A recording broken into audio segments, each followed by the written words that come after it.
Just reconfiguring the Matriarch. There we go. And trying out the YouTube Q&A functionality. We'll see. But I got like boxes of like just ancient modules. I'm going through and trying to figure out what to put in, what will go in here. So.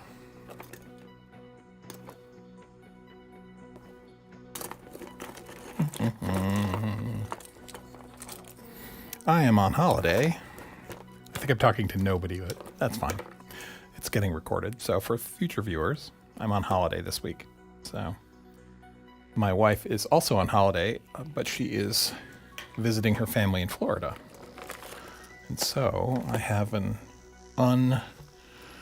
uninterrupted save by the dog and the doorbell. Uninterrupted synth hackery times. Hey, Modern Muso. Good morning. What time is it? Yeah, it's 9:30 here on the East Coast of the U.S. Here's a module that nobody ever uses anymore. Very seldom. This is a bus access module. So the Doper Eurorack standard has in the bus behind it, you can send CV, pitch and CV, basically, a gate and a CV channel, so that modules can talk to each other without, you can normalize them. You don't have to patch them. You can talk to that bus. This is a bus access module. So you put this in there, and then any signals you put into this go onto the bus behind everything. It's a nice tool that I don't think anyone uses anymore. Hey, Freddie, Dr. Felix. Freddie, you're back from the holidays? Nice. Pardon me while I go through making piles. I may use that. I don't know. Can never have too many mults. Never have too many mults, right?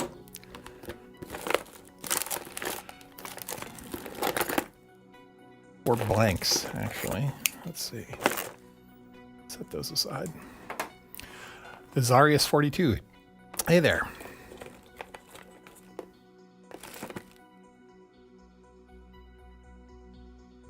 Really? So the Oxy one has like back channels, basically. Another beehive. Cool. What was your remote area, Freddie? Were you you weren't on the moon, Mars? All right, that's that bin.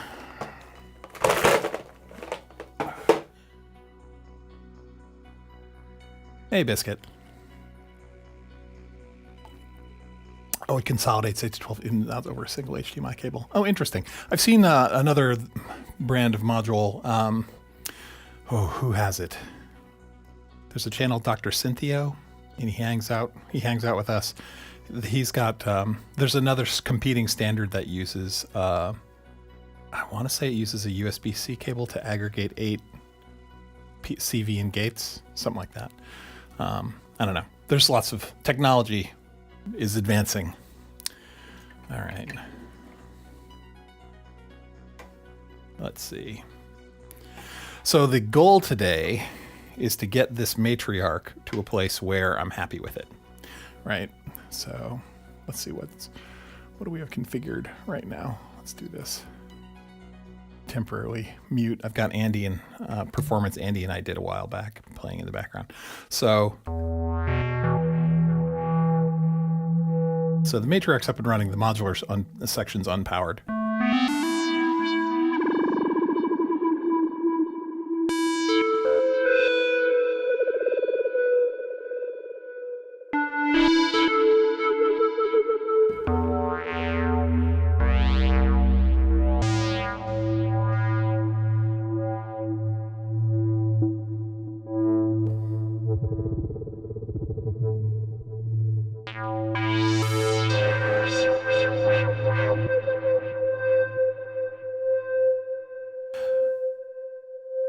So the matriarch mixer will, you probably know this, but I always have to remind myself, the matriarch mixer for each oscillator, 1, 2, 3, 4, the dial goes from, 7 to 5 on the clock dial, right?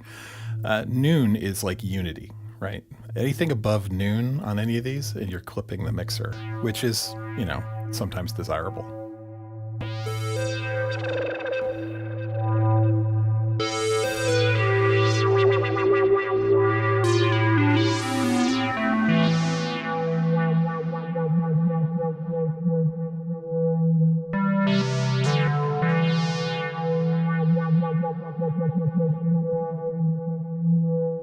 Is it a mini HD? Maybe that's what I'm thinking of. I don't know if it's. I don't remember.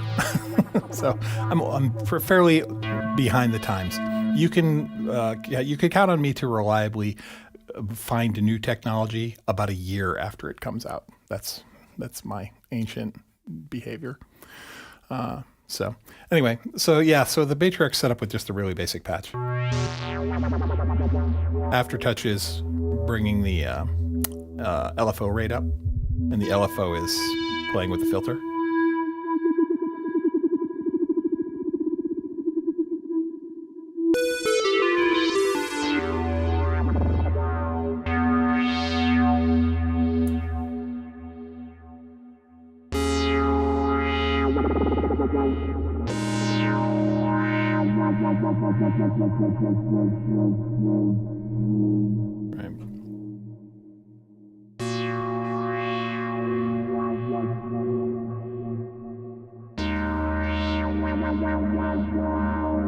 Anyway, this is the last configuration I had on it before I started taking it apart again. This, like I said, the modular portion is powered down because nothing's actually wired in.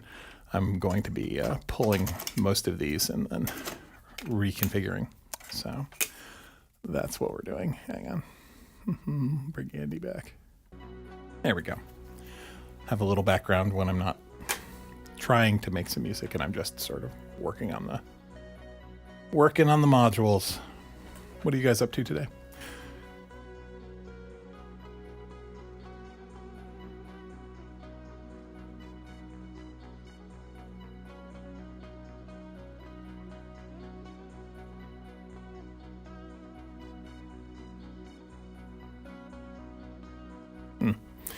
Yeah, technology will continue. TipTop always, I always use TipTop power systems for my modular for the longest times. I like TipTop. The happy ending kit was a super convenient thing too. A while back I taught a modular class and I had 4 happy ending kits, 4, maybe 3. And they just had identical modules in them, and that's what the students would use in the class. So it's fun. All right, let's see. I need to pull a bunch of this stuff and figure out what I'm doing.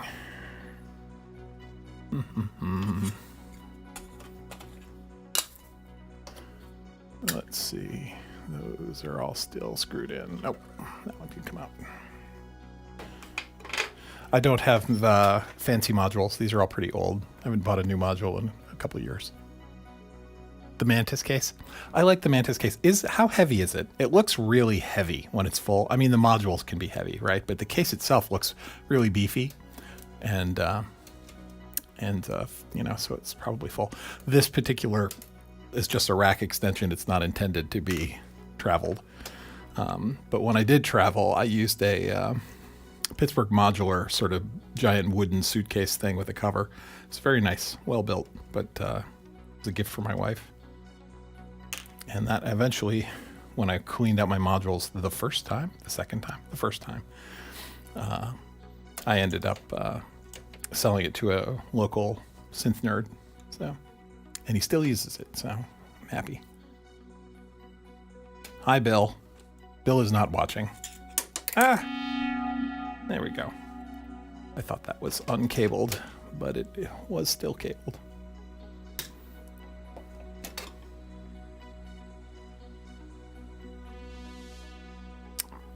I do wish... there we go. I do wish these ribbon connectors, I don't know what their actual type is called, some of them have like little grippy edges. I prefer those, but I'm too lazy to replace them all. Hey, Eric. Well, it's background banter. Well, banter of one. behind it's Andy and I did a performance back in the winter, and this is the performance is playing in the background. Synchrotron, when I say Andy. And I'm using it because I don't feel like setting up a playlist. And well, I like the piece of music, but it's like over an hour long, so I could just let it run in the background. So, come on, let go. For you modular people out there, do you prefer sliding nuts or rails? I've done both. I actually prefer rails. Banter per minute. Nice. Eric, you prefer rails? I do too. I do prefer rails. Sliding nuts are okay though. The Moog, all the Moog Mother 32 stuff is like a sliding nut. Not sliding, no, did I say sliding rails? The Moog stuff's sliding nut, and it's fine.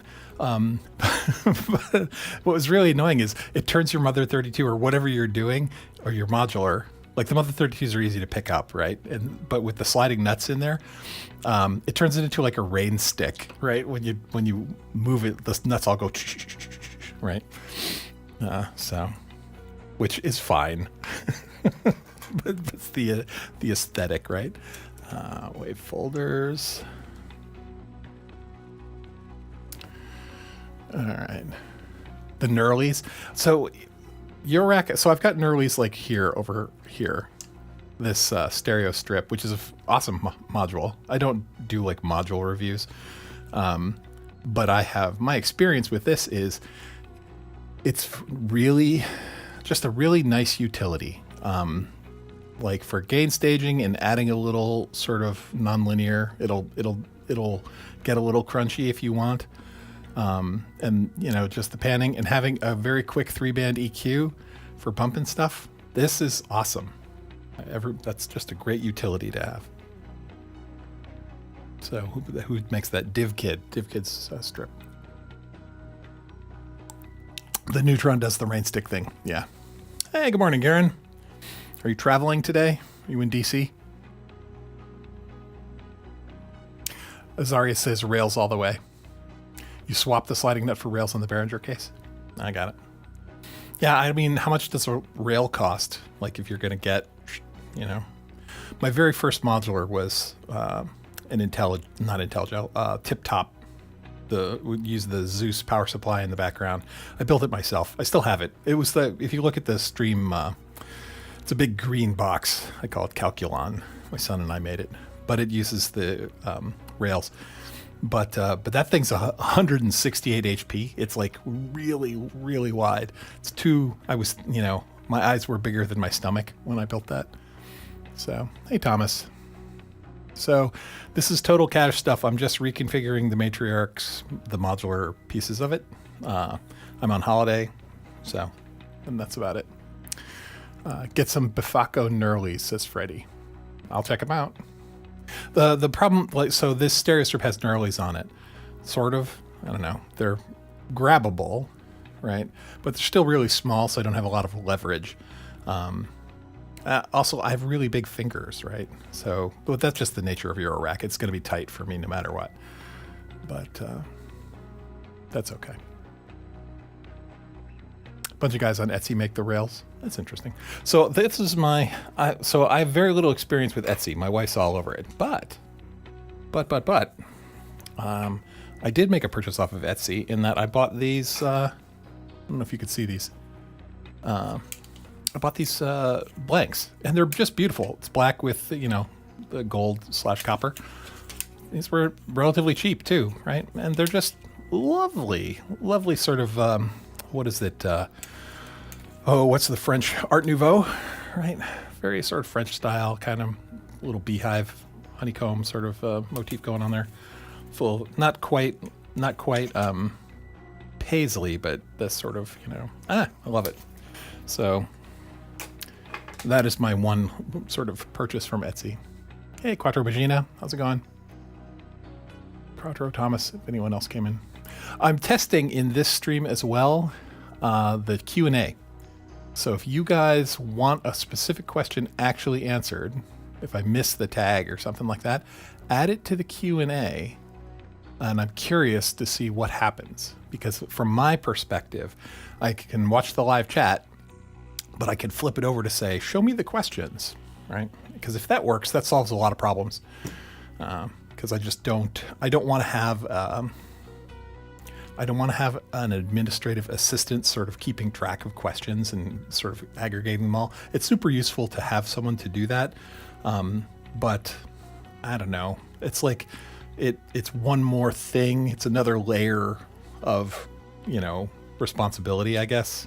Like now when you make, what is it? It's like running a Discord or running a bulletin board system. Here are some memories back in the late 90s. Back in the 90s, running a BBS, right? You get system operators, and you can have moderators or assistant sysops and stuff, but you can never, it's difficult to, if you make someone a mod, it's very difficult to unmod them. And I don't mean physically, like, mechanically, like, yeah, totally. You could take the privilege away. You could take the bit away.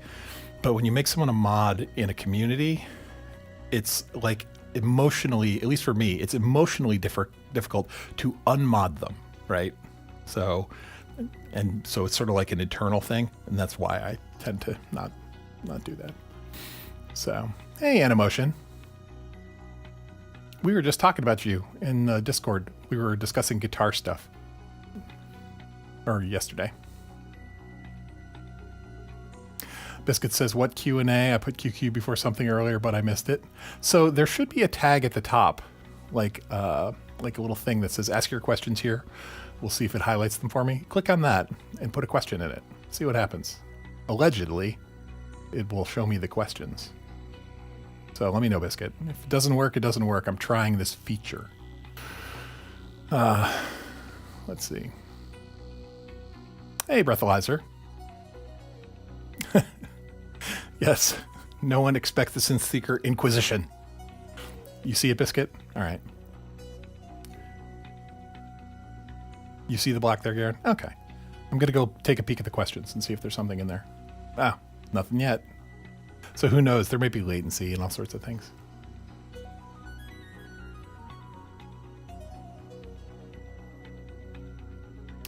With everyone. Hey, everyone, you feel addressed? That's good. Some people are, the thing that drives interaction, on the YouTubes or in the net, right? Some people are very particular. Like, I don't know. I'm an extroverted person, right? But when I go to a stream, take like Synchrotron stream, Saturday mornings, 5 a.m. my time, right? I try to see that stream, and I try to go to Garen's and, a few others in between. But there is this cultural behavior where when you enter a stream, you say, hi, so-and-so, and then you tag everyone in the stream that you know or that you can see, right? And then there's a reciprocity there, like they then tag you back, and then there's all this traffic going by of people saying hello to each other, which is fine because that makes community, right? But I tend to go into streams and say, hey, everyone, right? Which is, I think that's culturally fine, but I have gotten a vibe once or twice where people are like, they'll say, you didn't address me. Like, well, if I address you, I have to address everyone, and I'm lazy. So, whoops, I'm pretty lazy. So, that's why. Don't feel bad if I don't call you out when we're visiting somebody else's stream and you at me and I don't at you back. It's you're included in the hi everybody, right?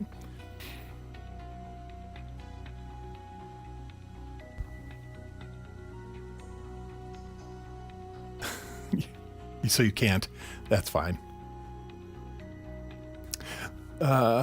This is why there's a track on my EP, Mysteries Part 1. Hello, Sid friends. Got it. Breathalyzer, is that on Bandcamp?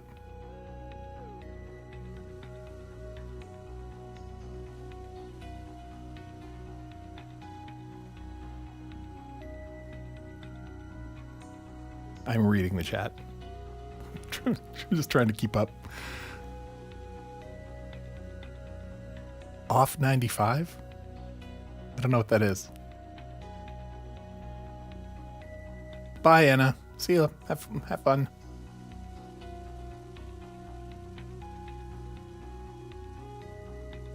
Let's see. All right. Got to keep moving forward here. Okay. That's one. I'm pulling everything out and then figuring out what I want to do here. So I'm going to be here for a while. So feel free to hang out or, stay or go, whatever. It's not a big deal. This is not like an official stream. I'm going to do this work anyway. So I might as well turn on the camera and chit chat. So what I should have done is made it like private for patrons, right? Because the people join the Patreon, but the only thing the Patreon gets you is access to the Discord. And sometimes I feel guilty, right? That I don't like post private videos just for patrons and stuff like that on Patreon. So I'm like, there's a couple of private videos on there over the last couple of years, but it's basically me walking around in my bathrobe in the morning, feeding the dog and making tea. It's like stuff you wouldn't want to see anyway. But whatever. It's all good. The goal is to get something done and interact with people. I like solitude. That's my wife's on holiday, right? And it's just me and the dog for a week. And the solitude is precious, and it keeps the relationship good. Keeps me sane. Keeps her sane. But it's been, what is it? Today's day 4 of 8. And I felt the need to yammer on at some people and read some text. That's the stuff for OnlyFans. Yes, Biscuit. The Patreon is actually, I say Patreon, but it's OnlyFans.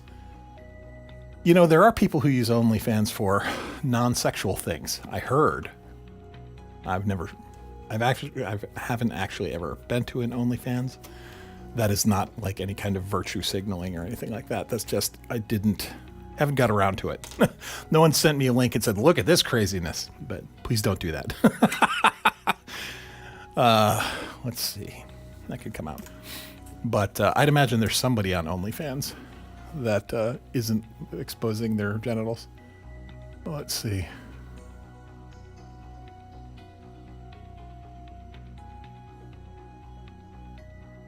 Discount code OFF95 makes it nearly free. Okay. Gotcha.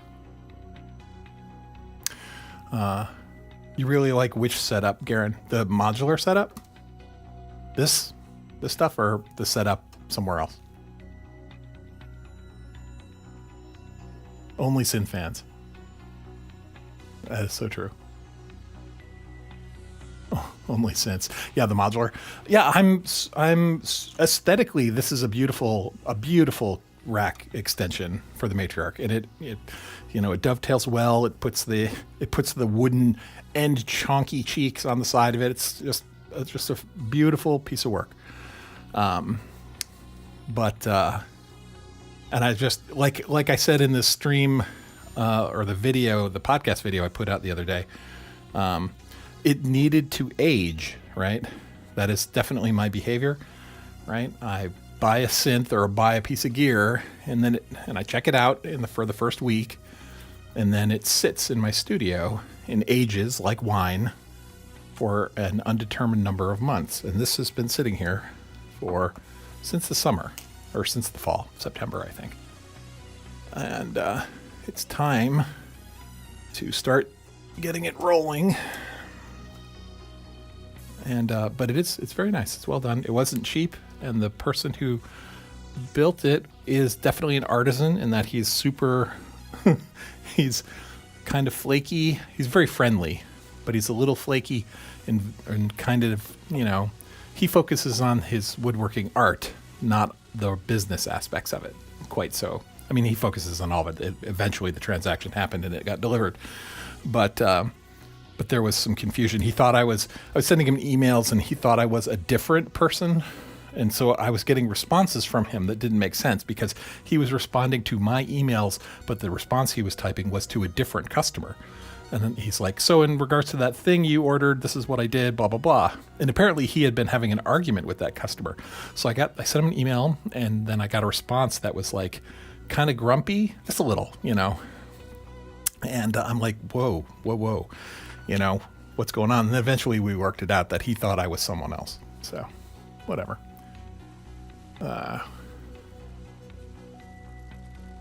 Let's see. Yeah, that mini brute. Yeah, the Arturia rack stuff is really sweet too, I gotta say. I wouldn't go down the rabbit hole, Garen. I mean, so like this. Here, let me pause. Hang on. Let me pause Andy for a minute. I should say Andy and me. I'm not totally stealing from Andy. This is our collaboration. All right. So let's go back to here. So what's this thing doing?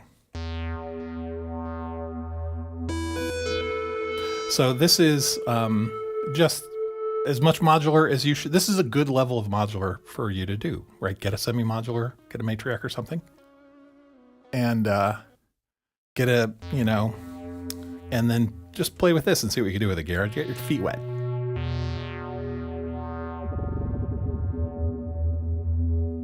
Hang on a second.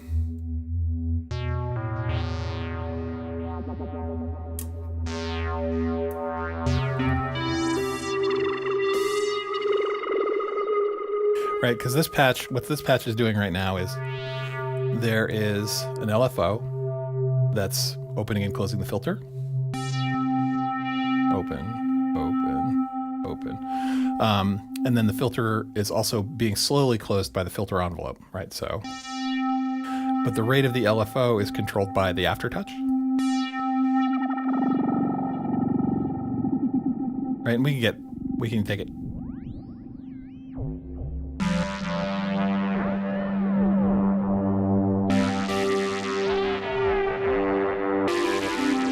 You know, audio rate LFO, but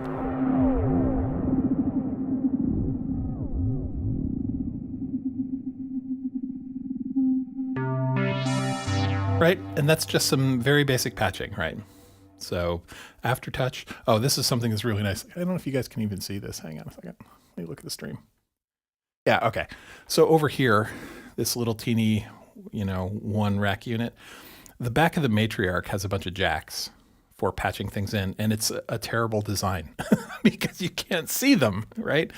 And so there's an aftermarket, a bunch of people make these little sort of just through ports that replicate all of the things on the back of the Matriarch, and you just jack them into this thing. So like rather than having to reach behind, which is difficult to do with this extension, to get to the aftertouch CV, it's routed to this little jack, which then I use.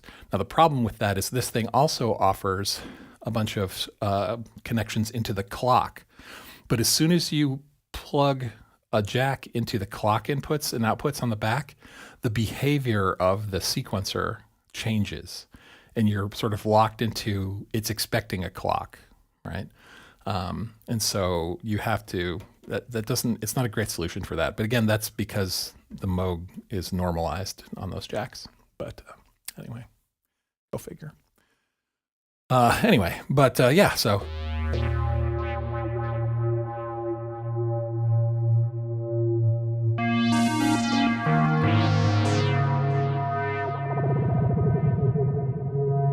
Anyway, so that's there. Not going to do it. Wouldn't be prudent. That's fine. Let's see. Let me look here.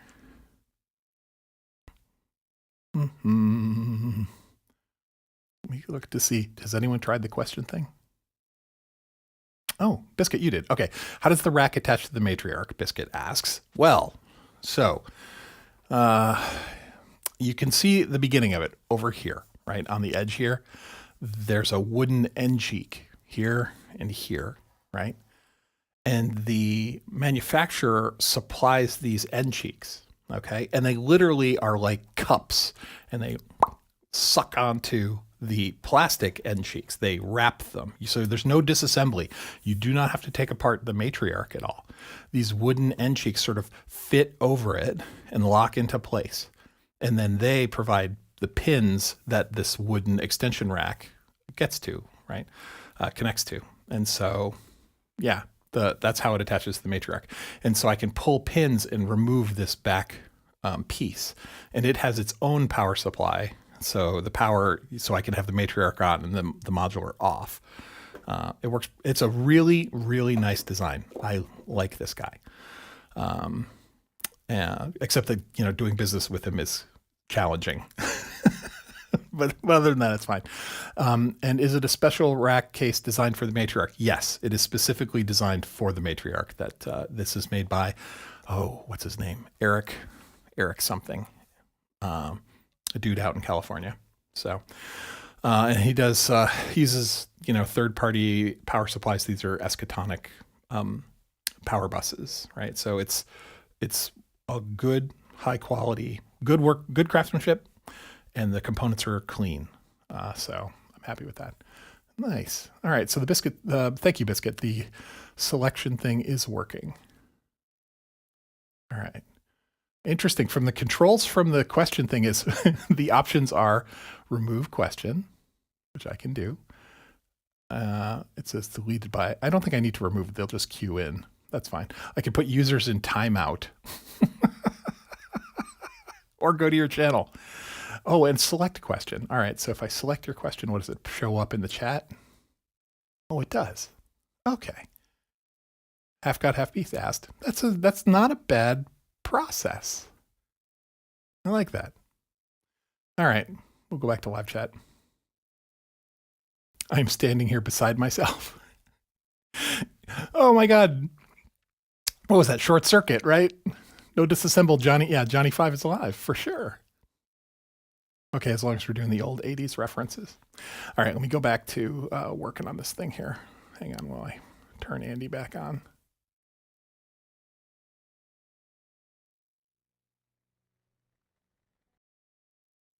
There we go. Bring up the chat. Okay, cool. All right, let's continue to disassemble here. It's almost meditative, right? Pulling these things out, putting them back in. I would normally have, in the past, I would have obsessed and gone to Modular Grid and like completely designed what I want to have here. But that leads to, down that path lies madness, because when I start configuring, it's simply too easy to configure something that has modules in it that you don't own, right? It'll let you, if you pay them the little, whatever their fee is, and you get to be a little unicorn icon on your account, you can save your stuff. There we go, got it. Save your bits into a library, right? But it's just so simple to start looking for modules that you don't own there and adding them to your virtual sort of rack on Modular Grid.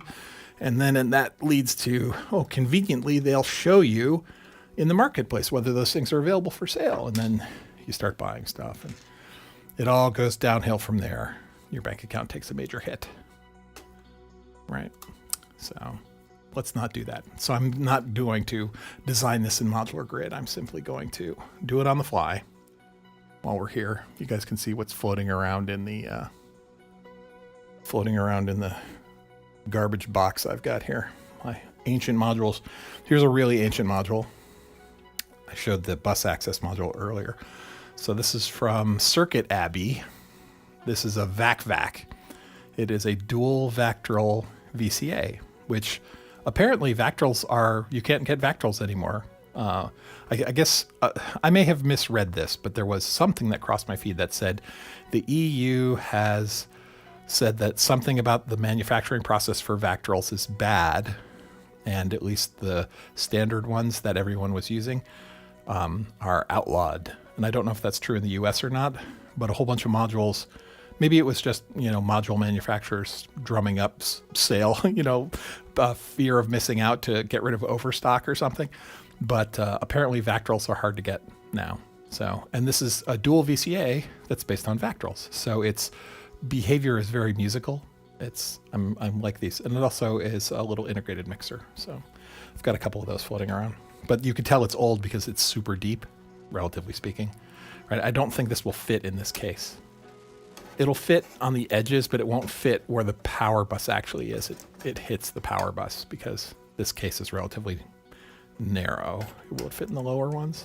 It fits in the lower ones, but not the uppers. So I'm glad you're meditating. Yeah, short circuit quote.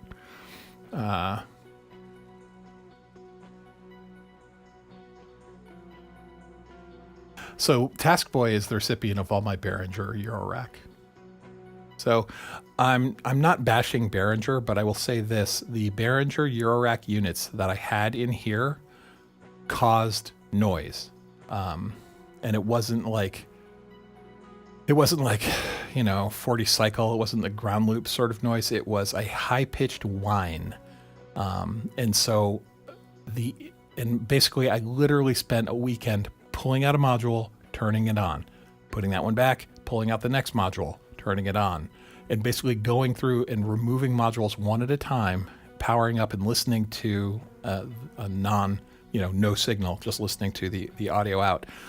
And there's this really high-pitched whine, sort of like a switching power supply sort of whine, that went away when I removed the Behringer modules. Like when I pulled out the Abacus, it dropped by half. And when I put it back, it went back up. So then I pulled that out. There was still some whine present. And then I pulled out the Roland clone stuff from Behringer. When I pulled those out, the whine went away completely. So it may be an interaction between the Behringer modules and other modules I have, or an interaction between Behringer modules and my power supply. I don't know, but nothing else. If I don't have any Behringer modules in here, I don't have any issues.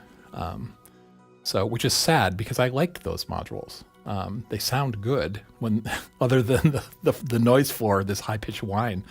And so that's why I ended up, I threw them in a happy ending kit and gave them to Task Boy as a Christmas gift, which is a curse, sort of a joke, So I don't know. I don't know what's the dealio there, right? Come here, you. Come here, my little friend. Let me say hello to my little friend here. So, digital modules. The Abacus and the Roland ones are not digital. I did have a digital effect, one of their effects modules in there. Yeah, I don't know. So I have a number of digital modules. This oscillator I'm pulling out right now is a Micro Braids SE from Tall Dog, one of my favorite. So Braids is probably one of my favorite oscillators. It's just a classic design. It's digital, so I don't have to mess with tuning, and it's very, very versatile. And it was well designed from day one, right? And so it's open source now. And the local module manufacturer, Tall Dog, Dan, is a friend and makes these a couple miles from here, and I really like them. And I should probably get two more. Oh, that fell that way. I'm gonna get that later. Hey, Doug. Rustic, greetings. Big Twin River, hello. If I missed anyone else, sorry. So there's a Q&A thing. If you have a question, we're trying this new thing. If you've got a question you desperately want answered, right? You can just ask questions and tag me and I'll try and catch them. But if you have a question you totally want, click on the little block at the top that says Q&A and ask a question there. And periodically I go look at the questions to see if anyone added anything. So, and Biscuit helped me by testing it. Thank you, Biscuit. All right. So we're just pulling all this stuff out. There's nothing exciting going on, folks. We're just ripping out a whole bunch of modules and then putting some more back in. And alternatively sweating and freezing as the HVAC in my house turns on and off. Like I'm hot right now. But in a few minutes, it will go. I'm not a big fan of summer. I mean, I like gardening and I like the flowers, but I'm not super into the whole heat thing. I prefer winter. near you. It is what it is. There we go. Utility modules, right? So far I like IntelliGel as far as utility modules are concerned. I think they provide a very dense utility in their modules. Again, I don't do reviews. I'm just my opinion. Right, so this is a 4-channel really mixer. And channels 3 and 4 are stereo, which is nice if you've got stereo stuff. I have a couple stereo filters and a stereo oscillator, and it's nice to integrate it. So, disciplined commotion, greetings. We are just messing around, deconstructing, and then eventually reconstructing here. Trying to get this thing up and running for Sunday's synth shenanigans. So, and I'm on holiday, so I am literally just turned on the camera.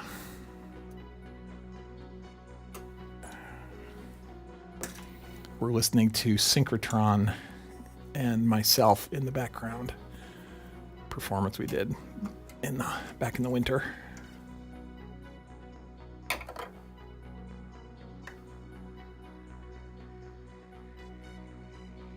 Bye, Biscuit. Enjoy the rest of your day, rest of your week, the weekend, whatever's rolling.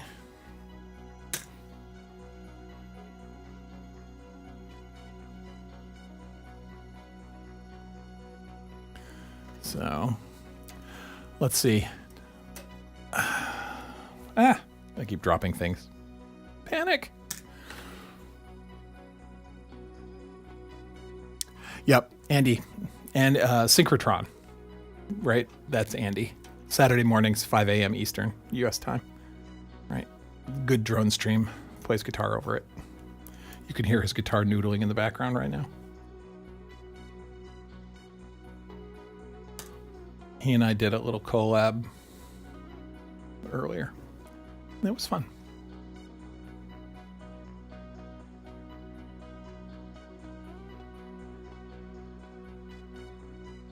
Yeah. I know I'm going to want to keep that in here. Little LFO. But I'm not going to need these filters. These could come out. So... again, Vactrals, low pass gates. These are real hit or miss, unfortunately. When you buy modules, when you buy more than one, like so I've got a pair of these low pass gates, it's like hit or miss what the tolerances of the components in it are. So like the chance is good, the chance is high, that the shape, like the timing of the curves of these gates are not the same, okay? So if you're going to be running in stereo, and you're going to pass like a left through one and a right through the other, you may get different behavior where this one, the curve, like if you're using this to control, say, a filter cutoff, one of them could close a little faster than the other one given the same settings. And that really only matters when you're at min or max, right? Because if it's in the middle, you can dial them in so that they match. But that is something that has always been a gremlin sneaking in. Gremlin. Karen's very familiar with gremlins. The modular gremlin is like component tolerances for sure, voltage tolerances, right? Anytime you add a new module to the system, the overall behavior of the system will change slightly, or greatly if it's not a well-made, not a well-designed module. And I'm no judge of what makes a module good or bad, but I have opinions. Hey, Inverted Pope.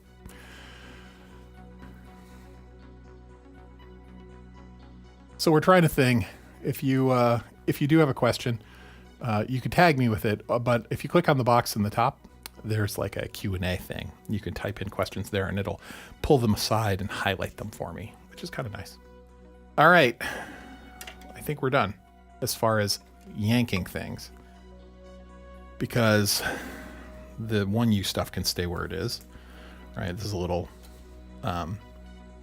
what is this? This is sort of a line mixer, 4-channel, with the 10 inverters on it, which is nice.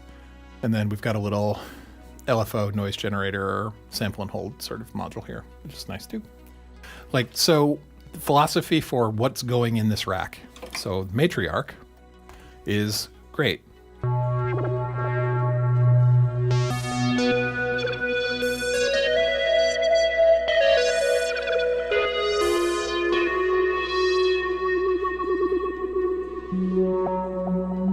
Here, let's fiddle with this for a minute. Gotta mute Andy. All right.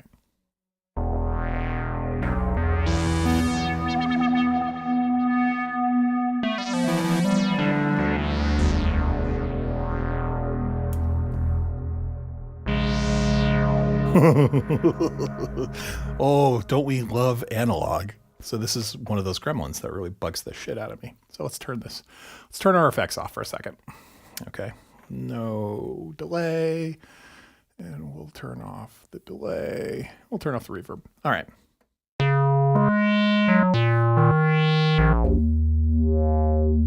All right, we'll turn off the modulation. All right.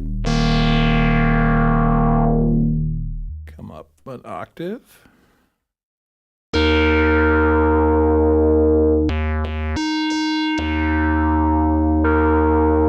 That sounds out of tune to me. I got issues. I mean, I have a malfunction. That sounds out of tune to me.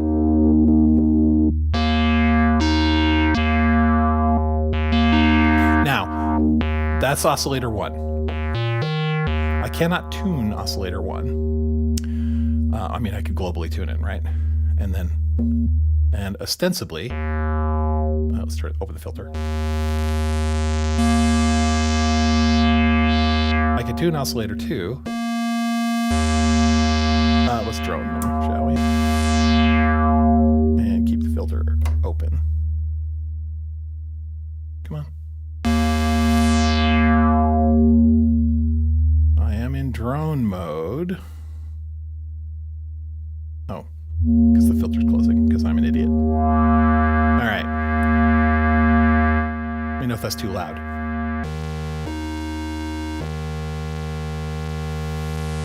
Are we... So is the beating we're hearing an LFO? Or is that the beating because the oscillators are slightly out of tune? It's because they're slightly out of tune.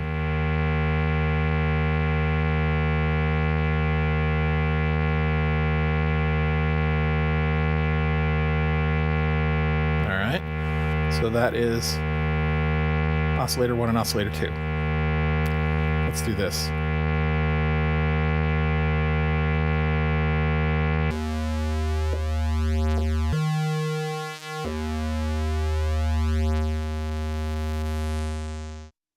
All right, oscillator 1, oscillator 2,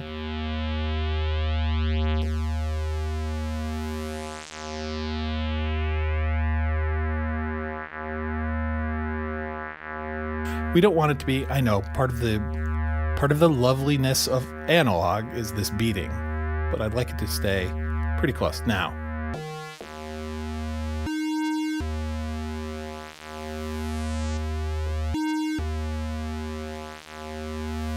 all right, now let's go to oscillator 3, then oscillator 1.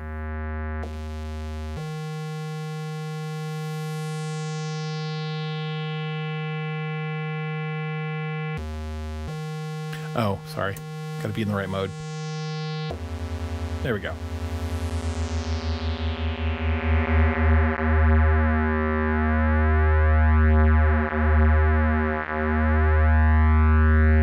That's pretty good. And oscillator 4.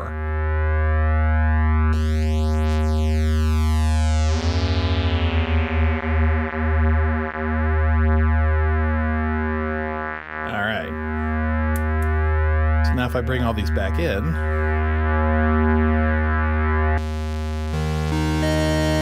pretty good.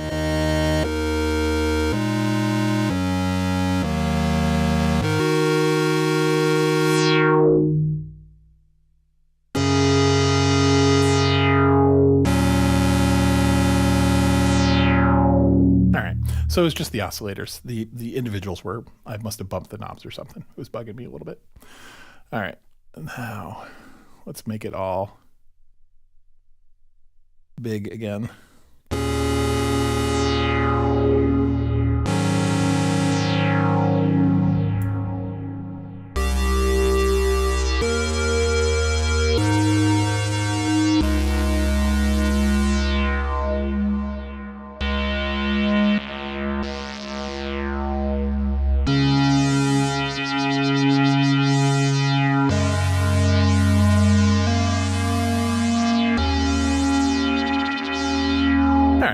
That's better. We'll see how long it stays in tune. Alrighty.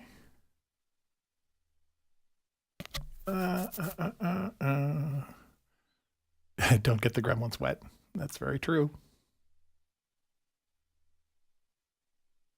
And Animotion's back. You made it to the market and back, or what were you doing? Business? So there's a 1U module for auto tuning. Looked handy. Yeah. If I hook this up to Ableton, right? There's lots of solutions for this, right?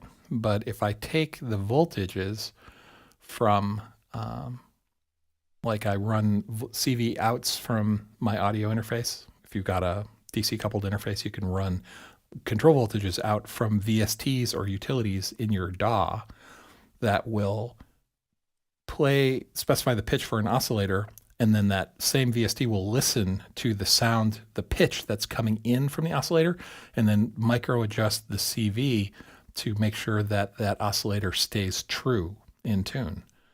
Super useful, right? But there's a lot of infrastructure around that. There's a lot of setup and prep and things like that. I have done that before with this rig, with my old rig. And I don't know, the investment and effort for me wasn't worth the result wasn't worth the investment and effort. I'm okay with. I make jokes about how I'm very picky about tuning, but it's not that bad.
Hang on while I adjust something here.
Anyway, all right, back to modular gear, modular configuration.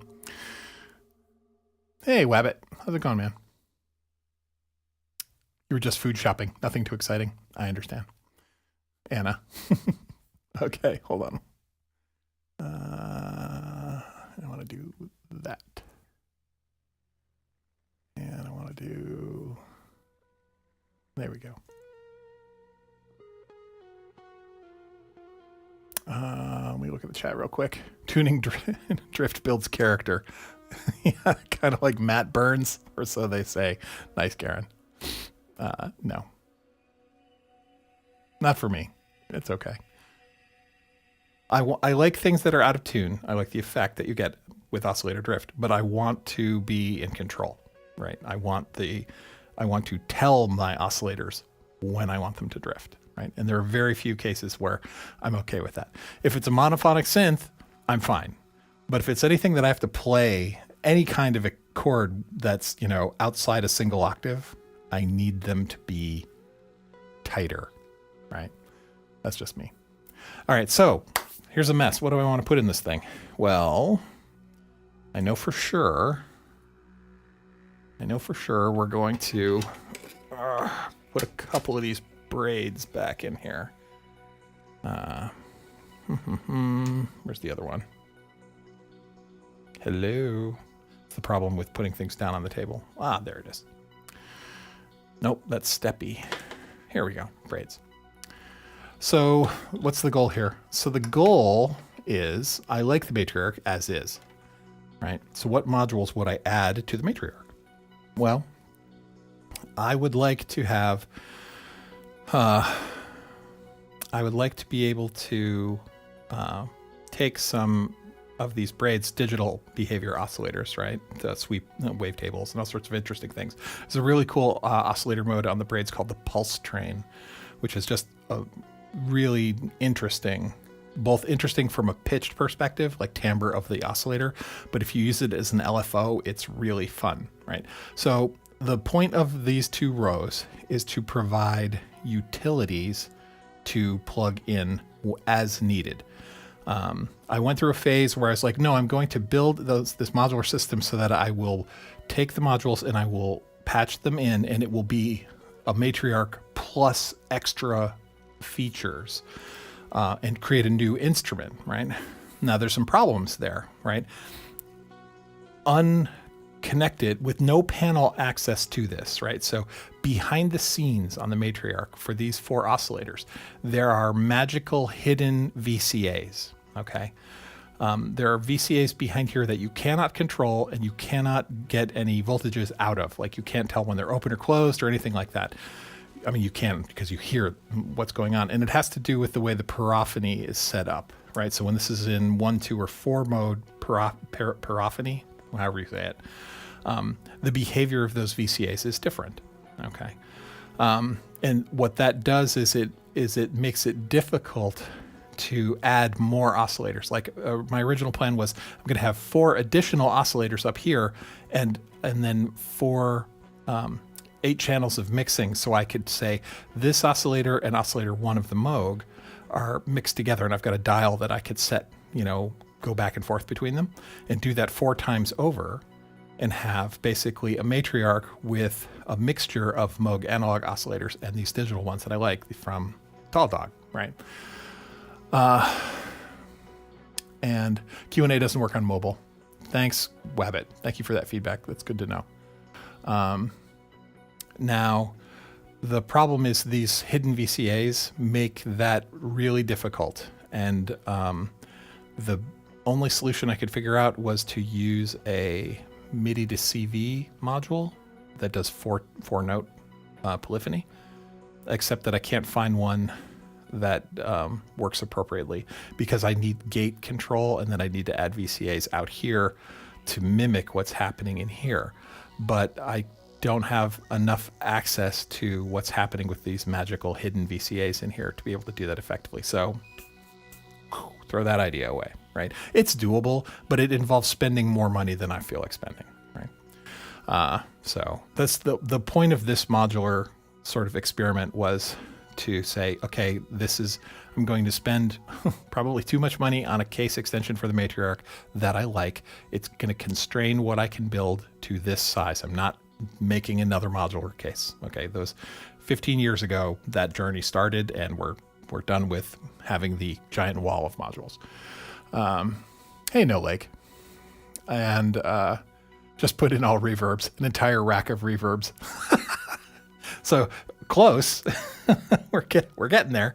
What I'm going to do instead is these are going to be modulation sources, and a few oscillators, right? And so if I want to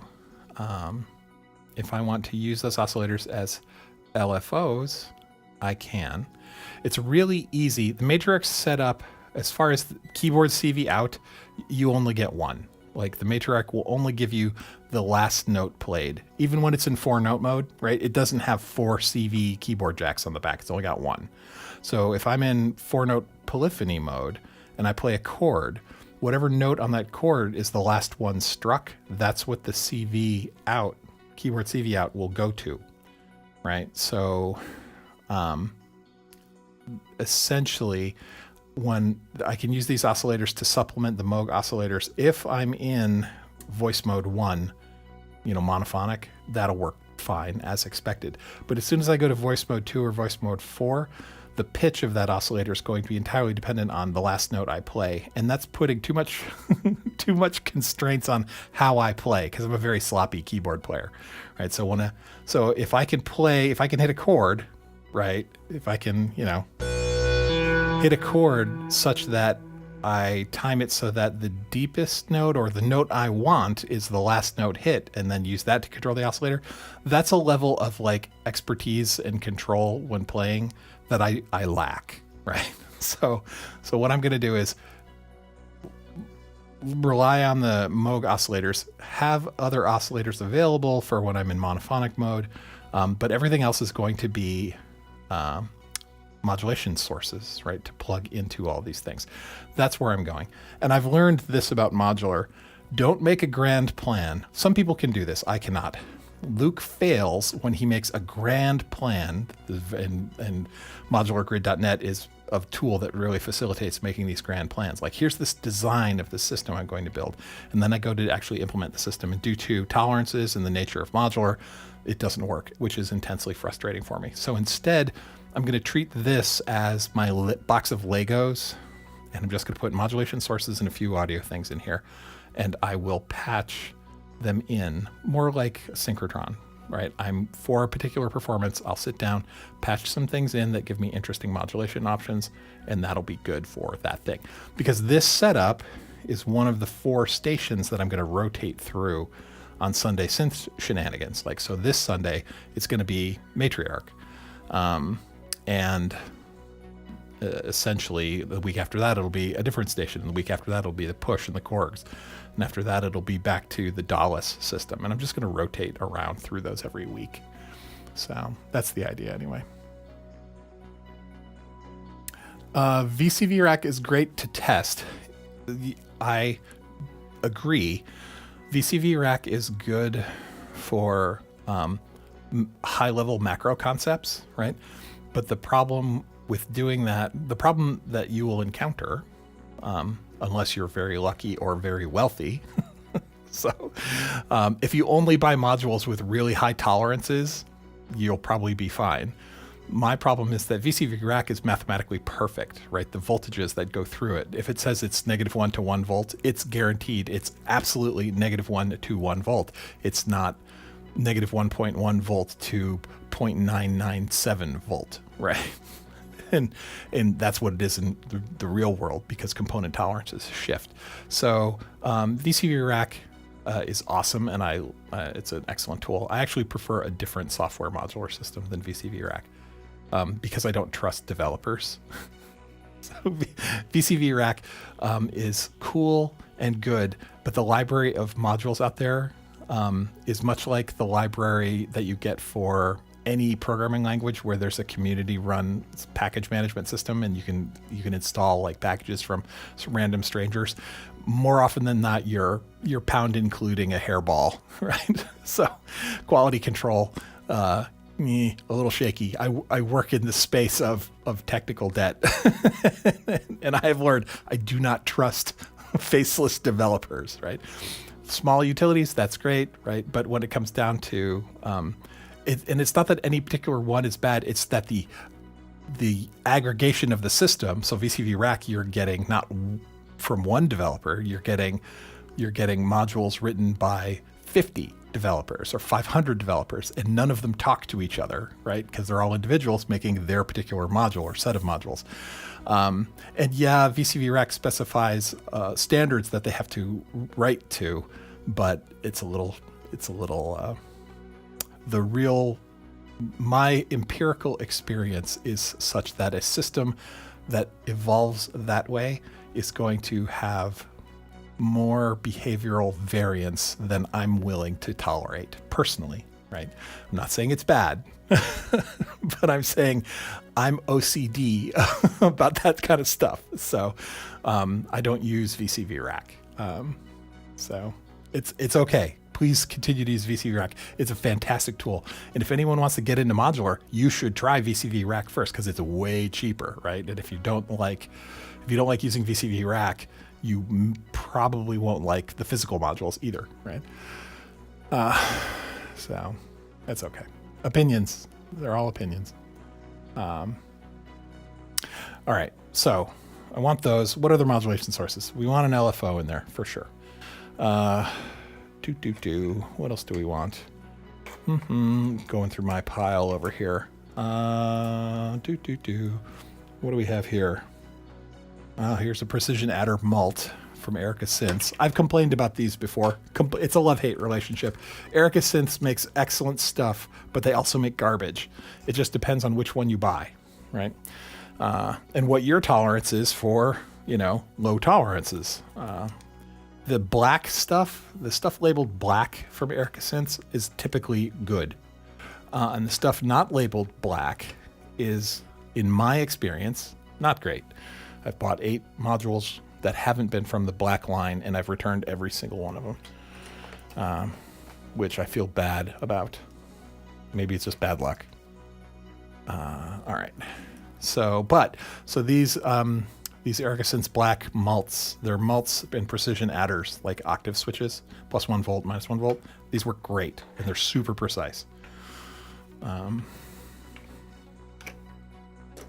All right, so this is our interesting LFO section, right? So the Matriarch has 2 LFOs on it, right? We've got this one over here that has a triangle out and a square out, and we've got the sort of primary one over here that has saw, sine saw, ramp, square, random, and then slewed random, right? And so that's good, but I want more. I want some more interesting oscillators. I want LFOs, right? So these braids and this vert interlegio, this is really, if you haven't, this is from, Noise Engineering, this vert interlegio. This is a stereo oscillator. And for basses, this is like instant super sub respace awesomeness. This is my If I'm going to make a bass, this is going to be subbing underneath it. So, but the braids are awesome oscillators sonically, like harmonically, pitch-wise, timbre-wise. But because they do so many interesting waveforms, and they're digital, they make amazing weird function generators, right? So if you've got a wave shape that's morphing, let's not morph it. So you've got a wave shape. It's a strange shape. So if you use it as an LFO, you're going to get this strange behavior. But based on how you pitch it, you can tune it so that it stays. I mean, it's an oscillator, right? So it is oscillating in that it's a repeating pattern. And so it's this weird shape, but it's a repeating pattern. So rhythmically, it's interesting and it's good for your ear. So using complex oscillators as LFOs allows you to make really weird stuff. And that's going to be the focus of this Sunday. So Sunday's Synth Stream is going to be what happens when we use strange oscillator shapes as LFOs, and what can we do with it? It'll be interesting. Or it could be intensely boring. I don't know. We'll find out. So. And Emotion says, the best thing about VCV Rack is you don't have to keep an eye on how much power each module is using. This is very true. Yep. Let's see, there's questions. Quattro Brigina asks, so I would need something like a Focusrite Scarlett with multiple inputs to connect multiple synths to my PC, and I could assign them one by one to Ableton. Absolutely. That is exactly what I do. I have a multi-input audio interface. I plug the synths into them, and it comes into Ableton as individual instruments, right? Not mixed together, so I can apply effects to them in isolation. That's the very common way to do it. Crazy Wabbit asks, do you have plans for the empty rack space as far as this is concerned? I mean, so you weren't here at the beginning, Wabbit. I'm gonna leave them with blanks in them. So I made some Etsy purchases. So these are some blanks that I think are just pretty. So these will go in and fill the gaps, as needed. I need to find some more of these, and I like the black and gold aesthetic. So that's what's gonna go with the empty space. And then Animotion asks, was there modules in your rack earlier, or am I going mad? You are going mad. No, I pulled them all. I totally pulled them all. And then now I'm sort of deciding what I'm going to put back in there. I like this question system. It seems to work pretty well. I wish there was like a little indicator light or icon that told me when there are questions sitting there waiting. Hey, Brent.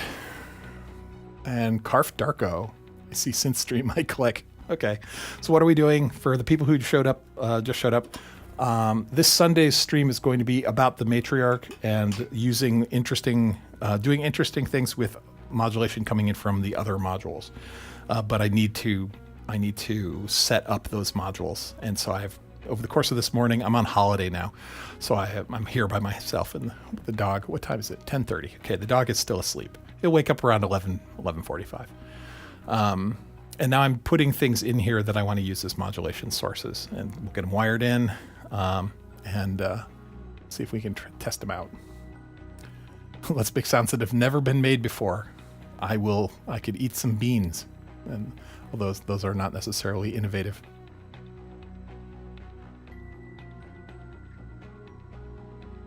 Carlos Simoni, hey there. Your pet sleeps until late morning, so lucky. So Brent, if you go back through other streams, you'll meet the dog.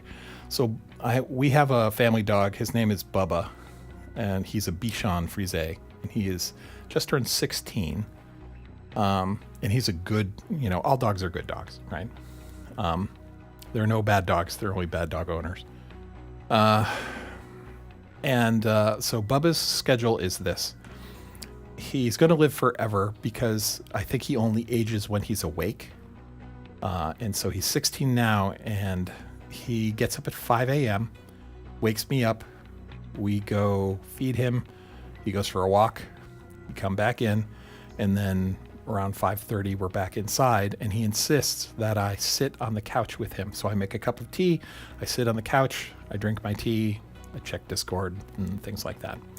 He sits next to me and he presses his butt up against me, like hard, dog rump on my hip. And he gets upset if he will sit and cry and follow me around the house until I sit down and then put him on the couch with me. He sits there, presses his rump against me. Eventually he gets hot and he gets up and moves. We have a sectional couch, so I'm on one end, and he'll move to the corner, and that corner is designated as Bubba's corner. It's full of blankets and pillows and things like that. So he makes a nest, he lays down, he goes to sleep. Once he goes to sleep, and so by now it's about 6 o'clock, half hour later, I can then go about my day. And so I do that. And he'll sleep there, that's the position he's in right now, until about 11. Then he wakes up and he wants lunch. So he gets 3 meals a day. And so he'll come find me and he'll say, okay, it's time for lunch and time for my lunchtime walk. So I'll feed him. We'll take a walk. We'll come back. And he will then again insist that I sit on the couch with him until he moves to the corner and falls asleep. He will then sleep the rest of the day, wake up around 4:30 and repeat, where's my dinner? Where's my walk? Right? And then he comes in, we make our dinner. I sit on the couch, he sits next to me, he begs for food, he might get some. He's 16 at this point. This whole reinforcing bad behavior in your pets by feeding them from the table, he's 16, he's earned it. And so he'll get some table scraps. Then he will leave and he will walk to the other end of the house to our guest bedroom and go to sleep in there for the night. Sometimes in the middle of the night, he will come out and check on us and sleep in our bedroom in the closet.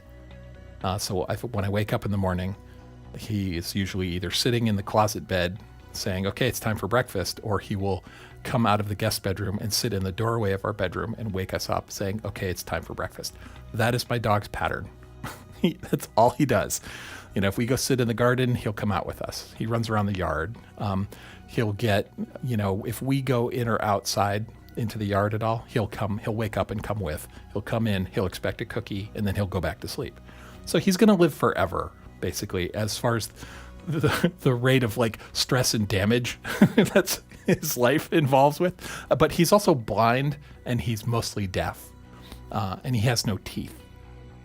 So his world is very small, and so we're just giving him the best life we can until the end. So that's the state of the world. All right. Your cat made it about 13 years, Brent. I'm sorry. Life is a long series of pets, right? Okay. What else do we want in here? I'm going to need a VCA to attenuate these. So if I'm using them as an LFO, there are attenuators here we can use to attenuate them, but I would like a few extras, right? So let's drop... Here's a little quad VCA from Dopefer. You can never have too many VCAs. Everyone knows that meme, right? So let's go with 8 VCAs. And this also functions as a CV mixer. So I could get interesting functions by mixing these weird LFOs within the mixer and then applying them to places. And we've got our mults. You know what? The mults are probably going to want to be down here. Because layout is always a problem, right? So I think I'm going to want to mult these closer to the mixer source. All right, so we'll stick a couple mults in here. For now, get in there. Please get in there. Thank you. And I think I got a passive mult or 2 floating around here. Let's see. Passive. So I've got these wave folders. They're wave folder VCA combinations. Right, but I'm already doing things. I'm already doing some weird LFOs coming out of these. So do I need to fold them further? I'm going to put these in here because we might want to fold the oscillators from here. Yeah, all right. So that's what we'll do. We'll give the Matriarch the ability to at least fold 2 of its oscillator sources, because we can come out of the oscillators into the folders and then back into the mixer. So that's an option there. All right.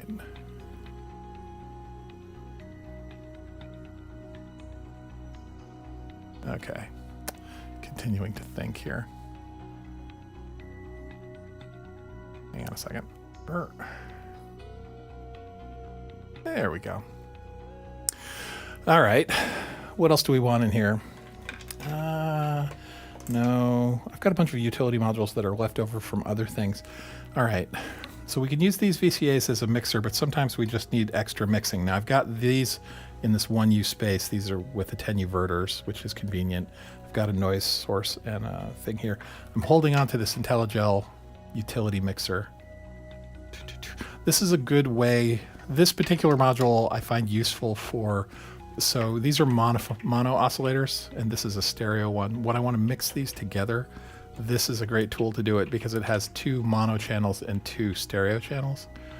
And this is, I know this is going to live in here somewhere because occasionally I'm going to use those as a sound source instead of modulation source. And so that'll live here. The stereo strip is a nice utility that just never leaves the rack anymore. Slew. Okay. So one thing that's a problem with Moog synths, typically, my experience, I shouldn't say typically, empirically, in that I have experienced this multiple times, is that the aftertouch curve on the Matriarch, on the subsequent, basically on every Moog synth that has a keyboard that I own, right? So the Mini Moog, the subsequent 37, the Matriarch, the curve of the aftertouch is far sharper than I want it to be. And so having a slew is super useful for that. And the aftertouch comes out here. So we're going to put the slew down here. I'm going to want to occasionally slew the aftertouch. This Doepfer makes a nice slew. It's got a general slew for, in and out. And then it's got an option where you can set the the up slew differently from the down slew. Oof, pardon me. Belching. I don't think I want to put any new filters in here right now.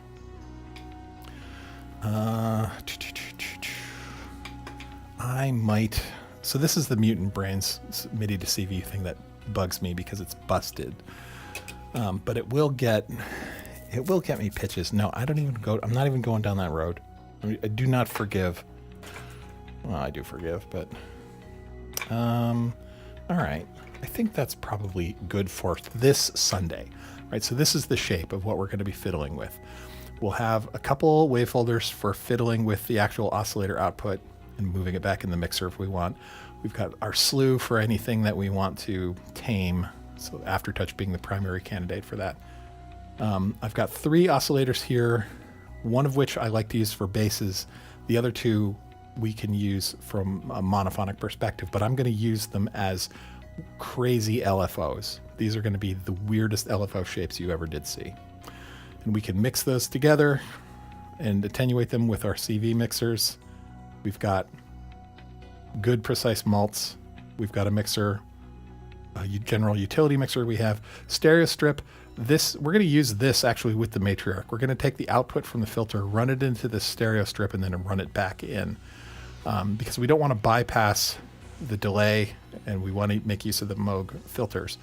But we also want the EQ on the stereo strip, and we want to be able to add some nonlinear sort of distortion by overdriving this thing. It overdrives really nicely.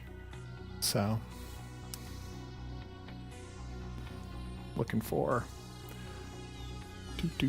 Okay, no questions. It's all good. All right, so that's that. I think that's probably sufficient for Sunday, right? That's the other thing. Modular Grid makes it so easy to build these massive systems, and it facilitates really overspending. But I need one more. Let's do another just unbuffered malt in here. I'll throw that in there too. And so what I've learned, and I'm not saying this is the right thing to do because everybody's different, but for me, make small changes and then use them, right? So to cut the Matriarch, we're going to put these few modules in here, and then we're going to see whether these make a difference. Some would argue that this is too much, like I'm actually making too large a change, but we'll see where that goes. You know what? We're also going to put another. You can never have too many attenuators or utility modules. This will do like a +5, -5 voltage thing, and it also double, so you can use it as an amplifier for CV. So nice. I like IntelliGel utility modules. I think they're well designed. I think that's good as far as now let's connect them all. Garen says it's a trap. Modular Grid for sure. Basically every year I don't use Modular Grid, and then I log into it and I look at the modules I had in there, right? Because their model is, oh, you can still view the old modules, but all of the features you had when you were paying us, those are shut off now, and it's bait to get you to sign on again. And I totally do. So I basically every year I send them the same, whatever it costs. So, oh yeah. Hang on a second. Looking for questions. So again, if you have questions specific, there's a little box at the top for questions. Throw them in there. And if you're on mobile, apparently it doesn't work. So just tag me or put capital Q. It's hard to tag on mobile too. So put capital Q's at the beginning of your question. And if I miss it, just ask it again. Good modulation source. I forgot about this. This was sitting over to the side. Okay, Luke, keep it small. Small changes. But, so I've got a little gate sequencer here. Do I want to use this? We'll put it in. We'll throw it in there. I'm not sure how effective it's going to be right now. Yeah, I'm not so sure. So the one thing I really wish that the Matriarch had was a clock out on the top of the panel. It makes me crazy. There is one in the back. It's a pain in the butt to get to, especially with this rack on it. All right, I'll make this determination on Saturday, whether we put this in or not. I'm gonna set it aside for now. Keep it simple. All right. How we doing? Andy! You didn't get the memo. Oh, quick, turn off the background music. He'll know we're stealing from him. Andy, I'm playing our collab in the background. So. Good evening, or afternoon, I guess, wherever you are. Okay, so let's connect all this stuff and see where we end up. All right, so you're already wired in. These can live where they live. All right, let's do power.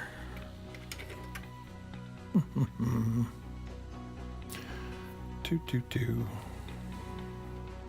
Anyway, I'll try not to electrocute myself. The power's off, so there's really no risk. But there's that, and then these braids. Come here, buddy. Let go. There we go. I might do some things that offend people, like leave modules dangling. Just relax. We'll be fine.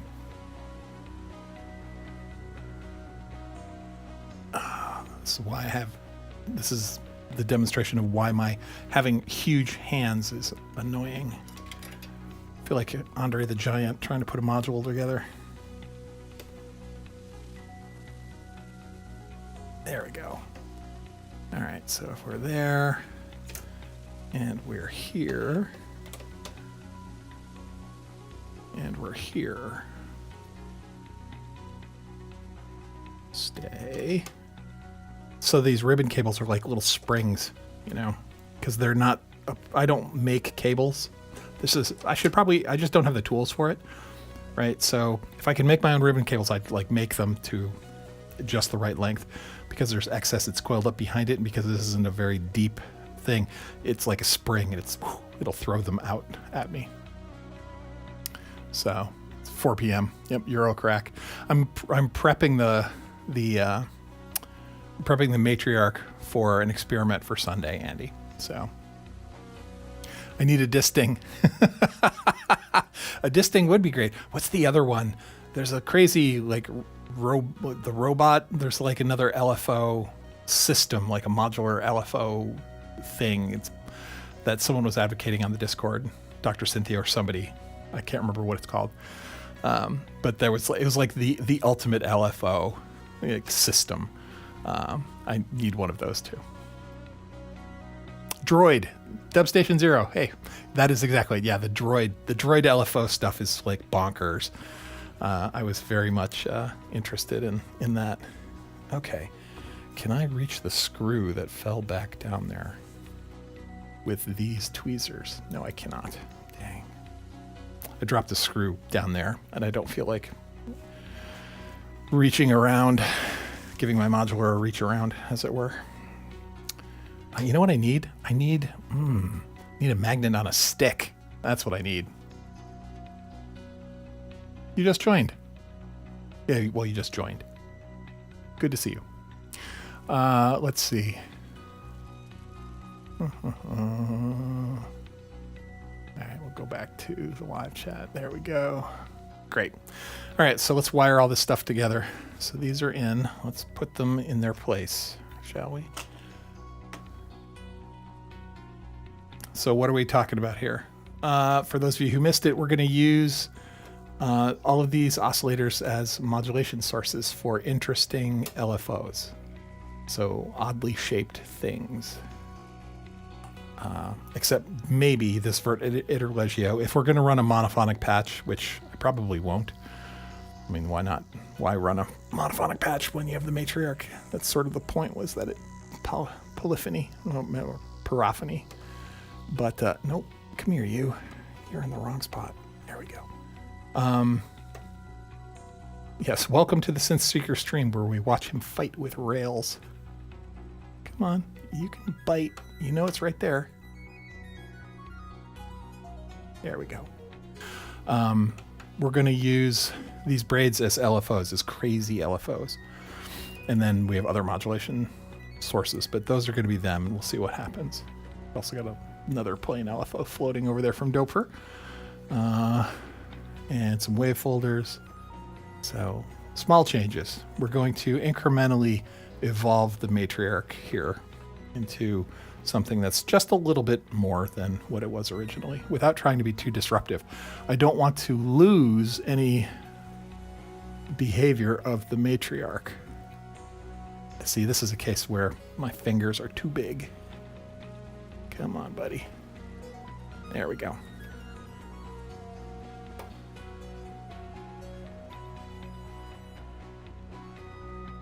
All right, are we secure? Yeah, good.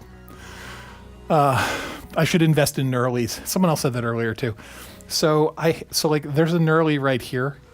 This module is using them, but they're still really small. So maybe I need the large. Are there even larger knurlies? I don't know. I should invest in them. Perhaps for my birthday. We will talk to my wife. You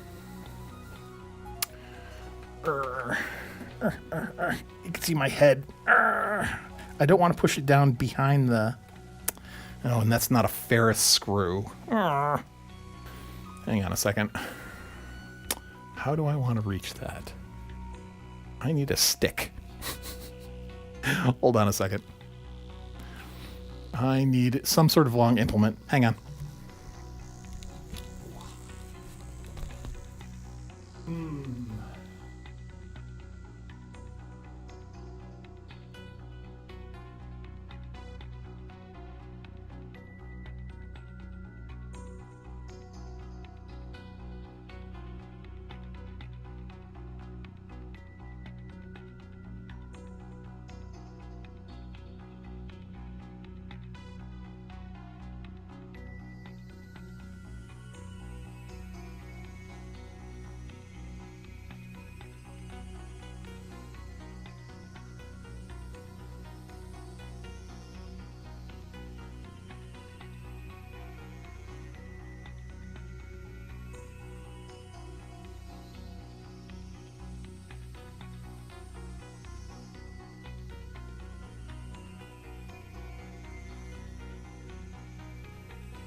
All right, so we've got a magnet on a stick, but I don't think the screw is ferrous. Oh, it is. Yay. All right, simple tools for simple people. Okay, so I stole this out of my wife's knitting cross-stitch thing. She keeps a magnet on a stick for when she drops needles on the floor. So, and there we go. Oh. Hey, Dr. Cynthio. Is it Kude? Cood? Cowed?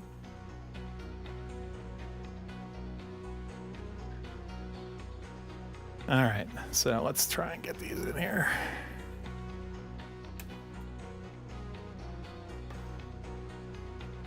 All I can hear. There we go.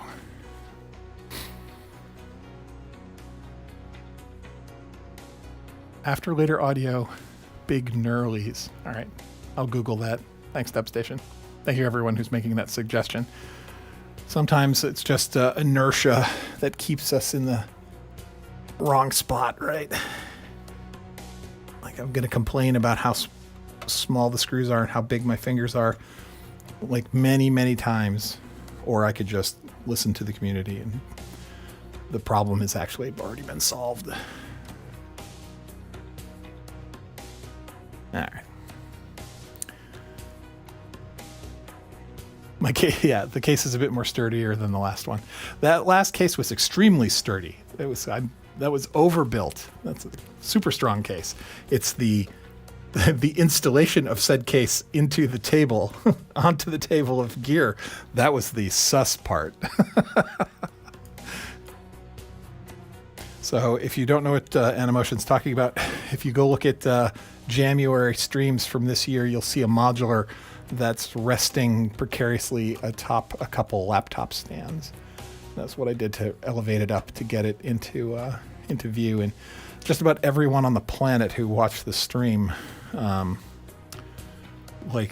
in perpetual fear that the whole thing would fall over. But it was very stable.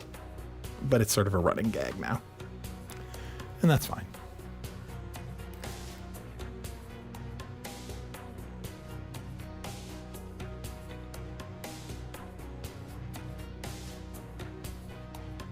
Let's see.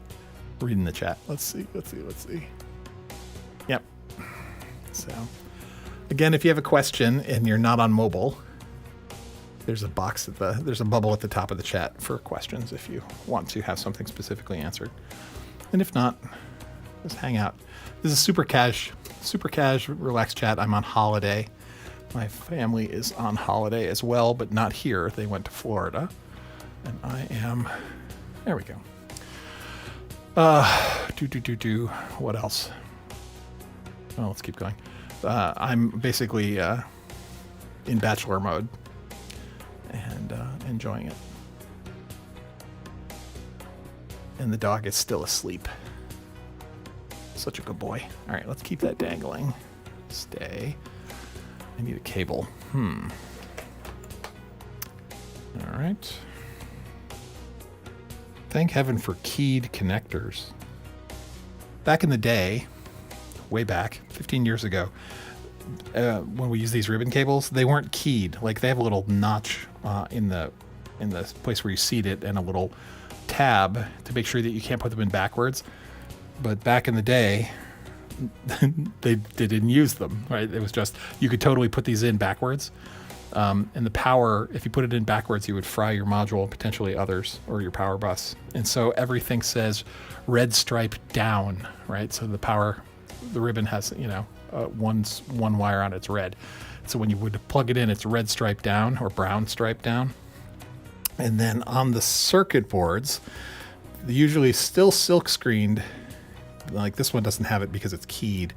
But like, let me find an older module.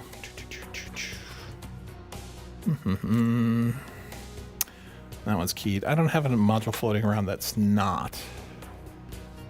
Yeah, here we go. So this old dope for bus access, like it didn't even have it's just the bare pins. There's no housing to slot your ribbon cable on. You would just push it on. And so it's indicated in the silk screen that this is jumper 1, meaning this is power. So wherever you connected your cable, your red stripe wanted to be on that side. So But it's so much harder to blow your own modular system up these days. There's an old man rant. You kids and your safety. It's the other problem of having large hands. So tight, so tight. There we go. You can live somewhere else. Let's see.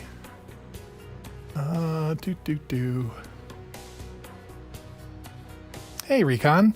Greetings. Who else has popped in here?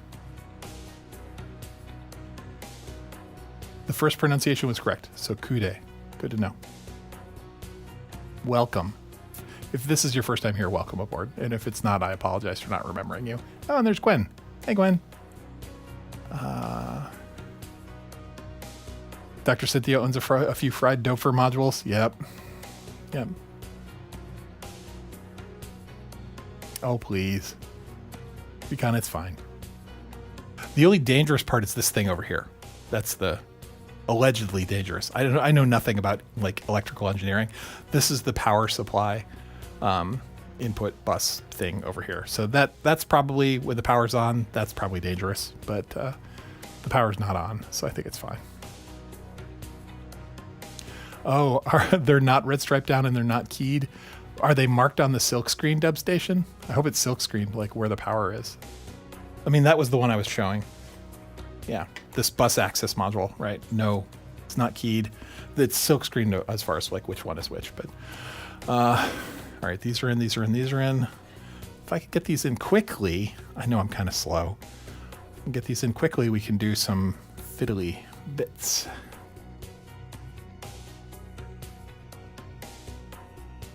I mean, the matriarch's on. I suppose I could. Andy, when we did this, was it in C or was it in B? Because this is a B, and that's what I'm hearing in the background.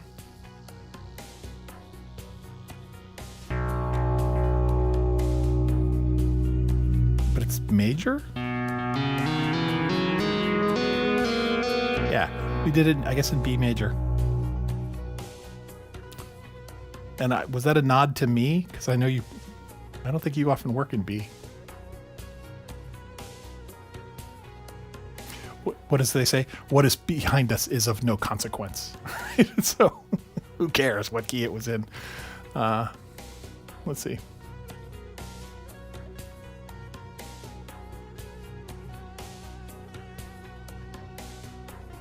Let's see. Maybe the question thing is not working. You tried asking something. All right, so hold on. Let me go look.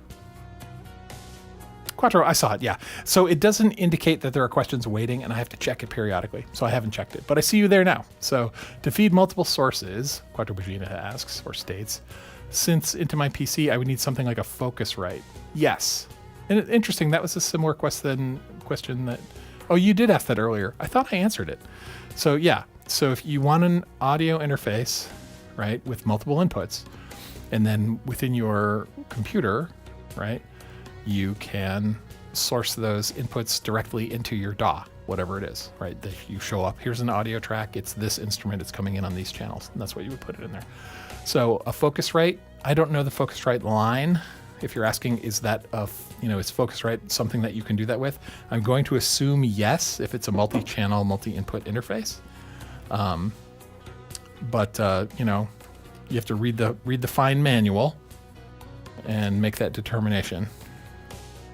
So here's another one. So this quad VCA from Doper, there's no housing, right? So there's nothing to slot into. So you could totally plug this in backwards if you're not careful. But it says silkscreened red stripe is that one. All right. So red stripe to red stripe. Allegedly, that won't blow up. All right. If that's the case, then I got to do this one too. Another cable. Hello, Ribbons. Where are you? All right. Here's another one. Red stripe. Red stripe. Okay. Here's our quad VCAs. Never have too many VCAs, right? Get a bumper sticker or a shirt.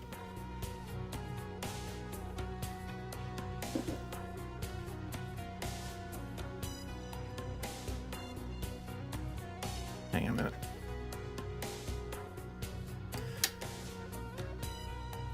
Yeah, okay, that was right.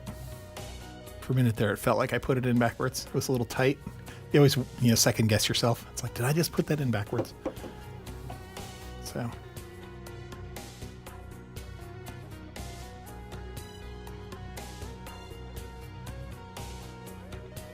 All right. Andy, use the question thing too. So there's a bug in the question thing. Not a bug, but that's something I wish it would do. Someone was asking about your cases. I see that there. All right. Yeah, it doesn't indicate to me when there are questions waiting. I could just leave it up and ignore the chat. It's like, I wish it would display it as two windows. Oh, I bet I could do that.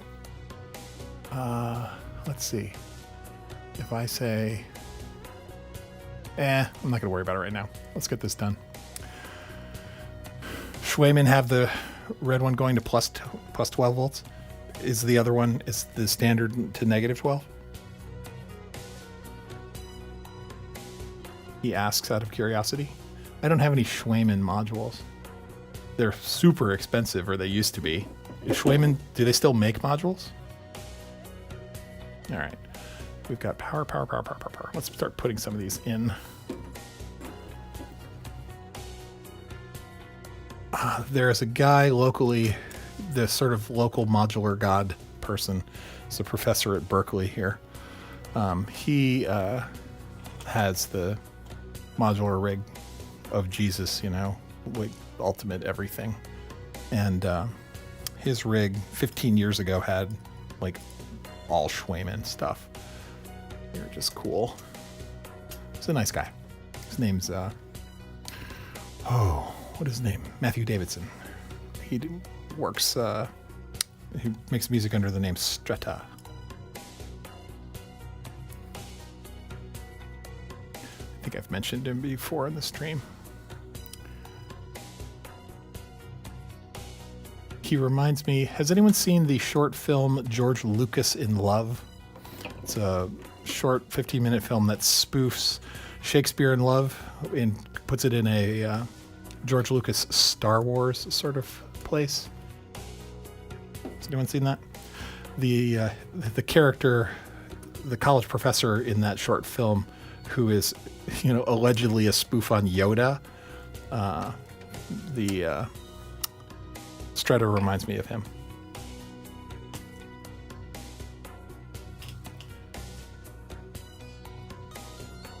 Normally it's negative 1280. Thank you.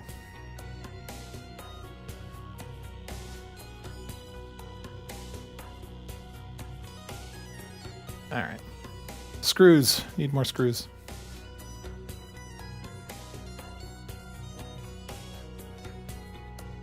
There we go. So, what's everybody doing this weekend for fun? Anyone? I'm doing it right now.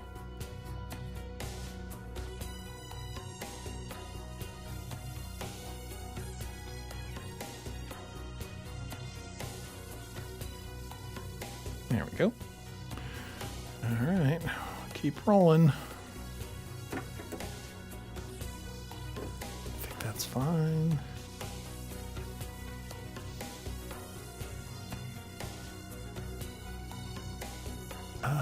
Where do I want these to go? Stay. Don't move. Stay there.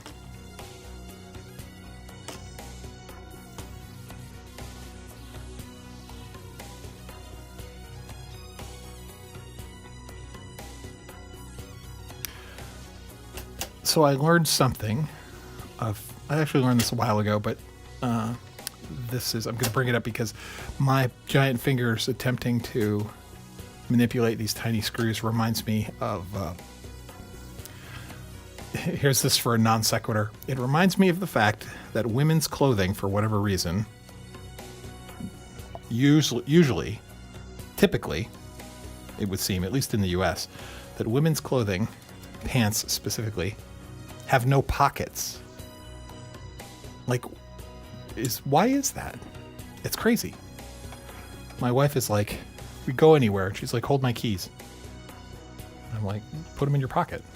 She's like, I don't have any pockets. I'm like, you have pockets. And she's like, look. I look. No pockets. What's up with that? Is it some sort of conspiracy? I mean, I'm not one for talking about conspiracies and stuff on the stream, but that one just seems weird. You know what? I'm going to leave a little gap. All right. Screws. Everyone has one of these. The bin of screws.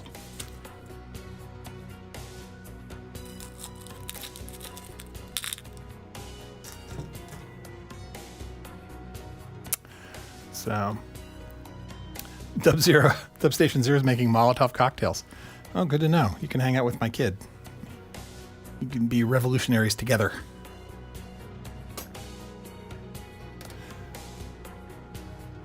All right. Oh, to be 24 again and fighting the world. Quadrupagine has heard of it. Yeah, George Lucas in Love. Great short film. Check it out. Make you laugh if you're a Star Wars fan. So, I know it's not ubiquitous anymore. But, hello. Come on, bite. Some of these screws are stripped. Let's try again. No. Yes. We'll take that one. So I'm almost done here. We'll get these wired in. There we go. Powered on. See if the magic smoke comes out. That'll be fun.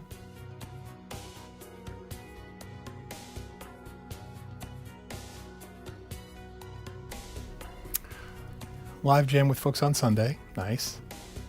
Retirement planning, grocery shopping, and some music noise making, Garen. Way to go.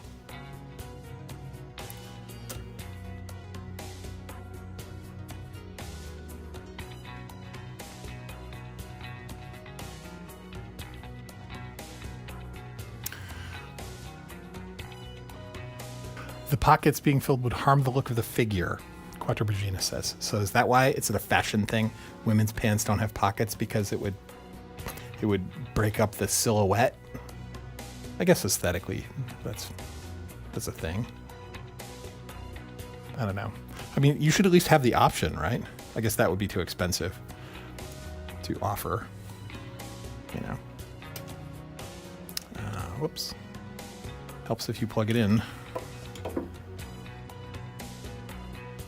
Power is good. Dr. Cynthio has a bit of gardening and then playing modular and F1. Playing F1 or watching F1? Is F1 a game or are you watching the races? I'm going to assume you're watching the races.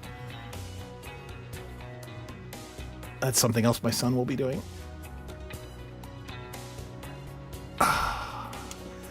Hard habit to break. So my son transitioned. So my daughter will be watching F1.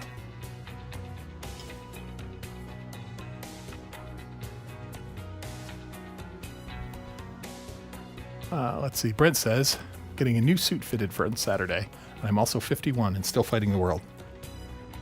Well, I'm fighting a very small area, but I'm not making Molotov cocktails. If you're making Molotov cocktails so you can hang out with Dubstation Zero, Brent. My revolutionary tendencies pretty much limited to the ballot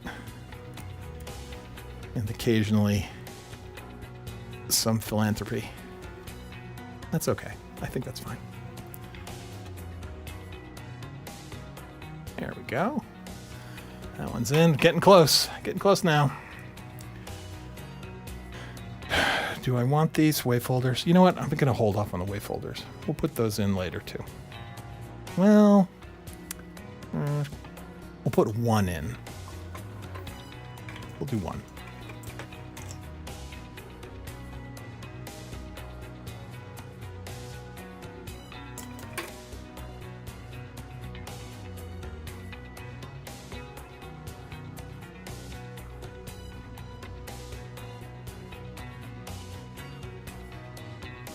I didn't watch The Acolyte. I've totally missed. I missed all of the. So, the prequels when they came out, 20 years ago. The prequels burned me so bad that I stopped paying attention to new Star Wars things. And I came back for The Mandalorian. And that was okay. That was not disappointing. Some parts of it were sublime. But like the new films, the Rey films, I've seen like one of them, and they were okay, not great. But I still cry when I watch the original films. So you got to remember, Star Wars was the first film. The original Star Wars was the first film I saw in a theater. I was a child. I was 6 years old, and my parents took me to this big dark room theater. I'm like, what is this place? Sat me down, gave me some popcorn. They were like, watch this. And the lights dimmed, and this suddenly spaceships were flying everywhere. It was awesome, and it was like just mind-blowing to a 6-year-old. And then you see our heroic character on his home planet, and his family's calling his name, and they're calling Luke. And I'm like, oh my God, we have the same name. I lost it. So a bit of a convert at that point. Heavily influenced. So.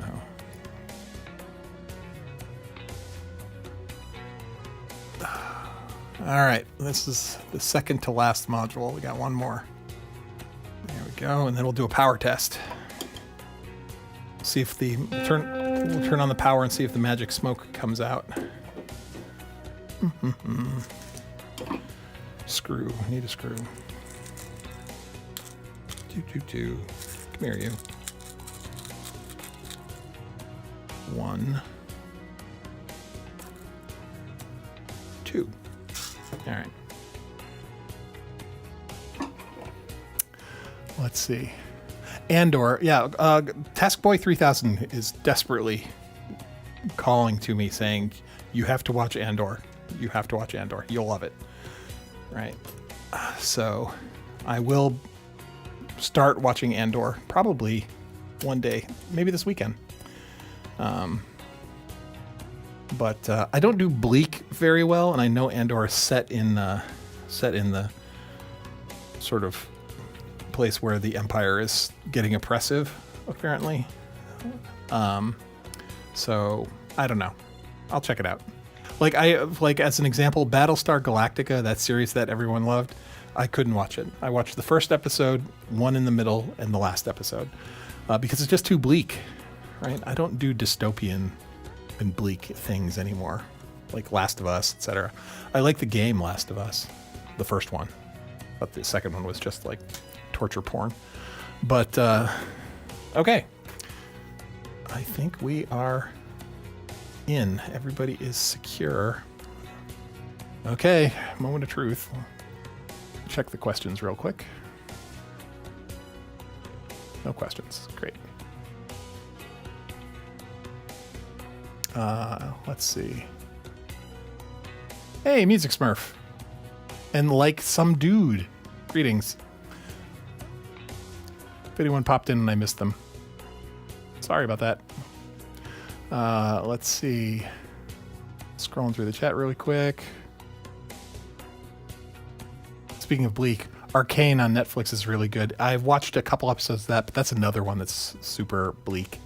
I'm playing a game right now called Clair Obscur, which is a sort of JRPG made by the French. It's freaking awesome, but it's a little on the bleak side as well. I'm hoping it has, I hope it resolves to a happy ending. If it's one of those endings where, if it's a bleak ending, I will flip from being a convert saying this is the greatest game ever to someone saying it could have been the greatest game ever, but the ending was so bleak that I'm disappointed. So, original Battlestar or the remake? The remake, Garen. The original one was, I was a kid and it was awesome and I loved it. Even the second season when they arrived at Earth and had superpowers and it was kind of dumb. As a kid though, freaking awesome. My evenings of television as a child were like A-Team, all the Belisario sci-fi shows, right? So like A-Team, Airwolf, Battlestar Galactica, Buck Rogers. What else? I mean, reruns of Star Trek, obviously. All the like one-hit wonder seasons that never went anywhere, like Automan and Manimal and all of those crazy, weird things they just tried in the 80s. Knight Rider, yeah, absolutely. Go Kit. Turbo Boost now. Let's see, Doug. I just got UVI Sonic Bundle and Complete 15. Hey, way to go, bud. Enjoy. Department Q on Netflix. I don't know that one, Andy. My brother-in-law is trying to get me to watch Slow Horses, and I really like the actor in that, whose name I can't remember now. But that one's also really bleak, and everybody's super unlikable. So, I don't know. You enjoyed the original. So I like the original Battlestar because it was sci-fi and, you know, spaceships and things like that. But the music in it was amazing. That had the highest cost for a music budget of anything at the time. Music Smurf asks, any ideas you want to patch today? So what's the deal? All right. So for all the people who have popped in, what's going on here? So the stream has been me yanking all of the modules out of this and putting some in. Sunday's stream, the Synth Shenanigans stream, is going to be, actually this is a good time to pause our music here. So the Sunday stream is going to be this station. It's going to be the Matriarch. I don't know what we're going to do yet as far as it may be like an synchrotron-esque patching stream where we, you know. So we've got a little tiny patch in here now. Let's see.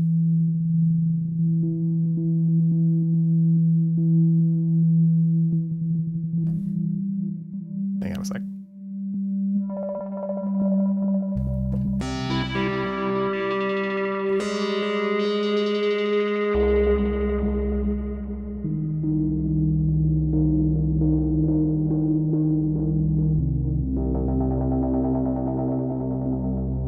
All right. So I've got the little Matriarch patch in here where Aftertouch is messing with the depth of the LFO and its rate. And that's internal to it. And so what I want to do with the Matriarch is I've given up my sort of uber goal that I had of saying, let's turn it into a giant super synth, right? Which is pretty naive. What I'm going to be doing on Sunday and in the future is I'm using the external modules as modulation sources primarily. I've got a few oscillators in here that do weird shapes, and I'm going to use them as LFOs to provide other modulation options for all of our patchable things. So think of this as a bunch of invisible hands are going to come out of here and start manipulating this stuff here. And it's small changes. So I've just got a few things. So we've got just another basic Doepfer LFO. We're using the micro braids as LFOs, and they're digital oscillators with anything from, you know, wavetables to pulse train modulators to really strange stuff to this will be an interesting source of repetitive, like, so it's good to our ear. It establishes a repeating figure. But its shape isn't the plain old shapes. It's not saw, triangle, wave, square, right? It's weird shaped LFOs. This Vert Interlegio is just, I don't know what it's going to do, but I primarily use it as a bass. So if we're going to do monophonic sounds, if it's bassy, this is going to drive that. Everything else is just manipulation for CV, right? So attenuators, mixers, mults, precision adders, CV mixers, VCAs, so 8 more VCAs. I do have one wave folder that I've put in, so we may mess with folding one of the oscillators a bit, and then a slew limiter for managing aftertouch curves. And so that's what this is going to be, that station for that. Eventually, I'm going to stick a Lyra 8 next to it and run the Lyra 8 into the audio input and sort of mess with that. I don't know. We'll see. But for this weekend, it's this. So let me catch up with the chat here. Doug says, anyone ever done anything with Max? You got Max 9. That's great. I'm a huge Max fan, Doug. I do a lot of stuff with Max, although most of the things I did with Max were MIDI utilities that are now included in Ableton. I'm not saying that they took my utilities and put them in Ableton. I'm saying the thing, Max was a gap filling thing. I used Max to do some MIDI manipulations that I needed for my composing and things like that, because they were gaps in Ableton. Ableton didn't do what I needed it to do completely, or didn't do it in the way I wanted it to do. And that's why Max is a part of Ableton, is so that you can change things and add whatever you need. So I added what I needed. But when Max 12 came out, when Live 12 came out, they filled a bunch of those gaps. So I've got a bunch of Max modules that I don't need anymore because they do it. So I'll still use it to fill in gaps and things like that. So music's perfect. Anyway, so patching today, we're going to turn this on. We're going to see if the magic smoke comes out. We'll see, what happens. And it's connected live in the audio interface. So if something blows up dramatically, I've got a limiter on the master channel. So nobody should go deaf, right? Although I think the likelihood of something catastrophic happening is pretty low. So I don't know. We'll see. Let me catch up on the chat here. Okay, talking about Battlestar Galactica. Have you got some attenuators in there? Attenuverters are even better. So I have 4 attenuverters down here that are also mixers. I have triple Triplet is a 3 attenuverter system that also does voltage offsets. And then I've got most of, all of the Braid stuff have attenuators inherently on their inputs already. So if that's the case, and then the Matriarch itself has 1, 2, 3 attenuverters as well. So I think I'm okay. I have more over on the side. So if I find that I need more, I'll put them in there. I've also got, oh yeah, Andy's here. So we can blame Andy for this. So this is a quad switch, and it's just for routing CV. So I own this because Andy said I needed one of these. So if we could figure out where that is, if we find a situation where that's useful, we'll put it in there. So, and it was very inexpensive. So I'm not blaming Andy for anything. Good resources to learn Max. The Max patches themselves, Doug. If you right click on any Max device, if you open a Max device up and you right click on it, on one of the elements in it, and say open the tutorial for it, everything has another Max patch inside it that shows you the tutorial. There are a number of books out there, but they will put you to sleep, but they're good, but it's going to take effort. Max themselves, cycling, I guess Ableton now, because Ableton bought Cycling 74. But the Cycling 74 website has a bunch of video tutorials for Max. You should check those out. Hey, Sign Star Project. Greetings. They say you have a Matriarch. Hidden modes are quite annoying to get into. Absolutely. I 100% agree. So that's my complaint. I did this last stream, or the stream before I was complaining. I like the modern Moogs, except the Vulcan nerve pinches you have to do. You have to hold this, press this, it starts blinking, and then you press a couple keys and the light blinks in a pattern that you have to look up in the manual to determine what setting am I changing. And then you hit a key to change that setting. It's super frustrating. I agree 100%. Yeah, but it does sound good, right? So, Carlo, have a good one. Hope your day's easy. So, Andy, you got to go. Tea time. Enjoy. And all right.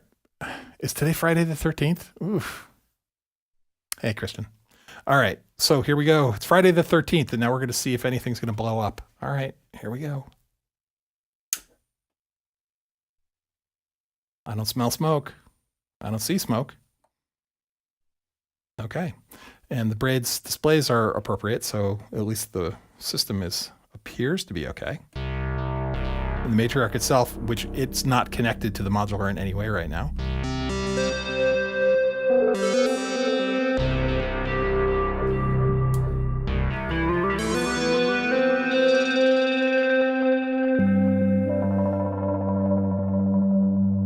And I got a text from someone. Who could it be? my Verizon. Why is Verizon texting me? Oh, that's my wife. Hang on a second. So my wife is on vacation in Florida with her mother when I'm on vacation here with the dog. And my wife injured herself yesterday. And I'm just checking on her status. She said, all right. And her tetanus is up to date. So she was gardening with her mother yesterday, and she dropped a pair of shears on her foot, and she wasn't wearing closed toe shoes. And yes, she's already been chastised for that, right? She chastised herself, right? It was stupid. So she dropped these razor sharp shears right on her foot, and it punctured the top of her foot. And she washed it, put some antibiotic on or something like that, but she left it. And from the look of it, it was deep. And so she called, and we're like, okay, well, when you get up in the morning, take a picture of it now. When you get up in the morning, take another picture of it and compare. And if it's, getting angry or red around it, you've got an infection, you need to go to an immediate care place, get some, whatever appropriate measure needs to be done. So she calls me this morning and she's like, oh, I took a picture of it and I sent it to our primary care physician. She's in Florida. He's up here in Boston. And I'm like, did you go to the immediate care place too?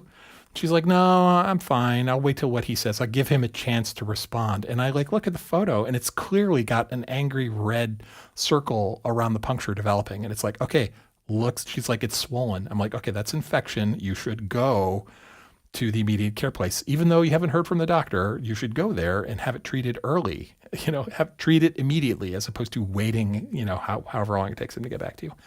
So he got back to her in just a few hours, which is fine. But it's like, come on, just go. It's like inconvenient to go. People say that, men are bad about men die because they die of heart attacks because they're like, no, I'm fine. Right. And then they keel over because they've been in a heart attack state for a couple hours. My wife is just as bad.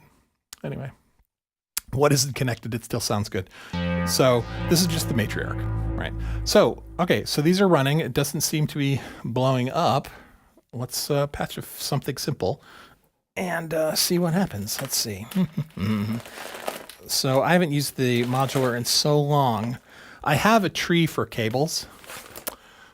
I'm lifting my skirt here. I have a tree for cables, but I didn't use it. And these have been sitting in a corner of the closet as a rat's nest. So I'm going to have to sort those out later tonight, I think. But in the short term, I'm sure I can find a few medium length cables in here to deal with. Let's see. Okay. Let me talk to you about your extended warranty. Nice. Noodle life for sure. Okay, so let's do this. Let's go to our braid. So this is the primary sort of state, right? So I want to go to our octave settings to do range and octave. Okay. And we're going to take it down to -2. All right. And free running. I can't remember the difference between extended and free running. I think I want free running. That's the range of the oscillator I want. And let's go get the waveform we want, and we'll start with something simple to verify that it's working. We'll start with a saw, because that's recognizable. All right, and we're going to take our output of our saw, and I need a longer cable. Hang on. There we go. And we're just doing QE at this point. We're going to validate that this oscillator. And what do we want to do? Let's do let's simplify this patch for a second. So simple systems are good systems, right? All right. All right, so we're taking a saw oscillator signal out. We're running it into a mult that's splitting it into our filter cutoff.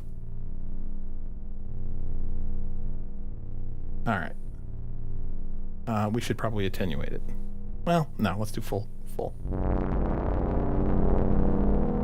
Now I need to set the pitch.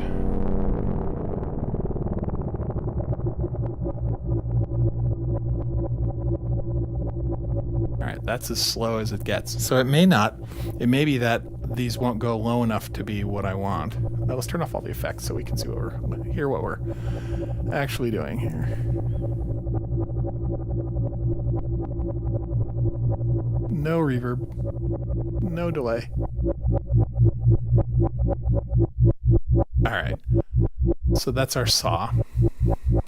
I want it to go slower than that.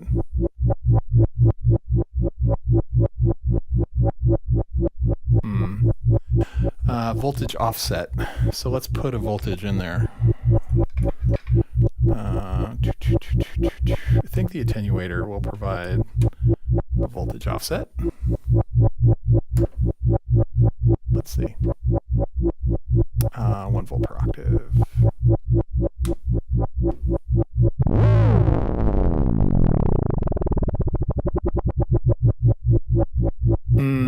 So that's 0. Not as slow as I want it to be. All right, well, let's play with our... Oh, is it 1138? Well, so this is where we're at. So currently, I want to use the braids as an LFO.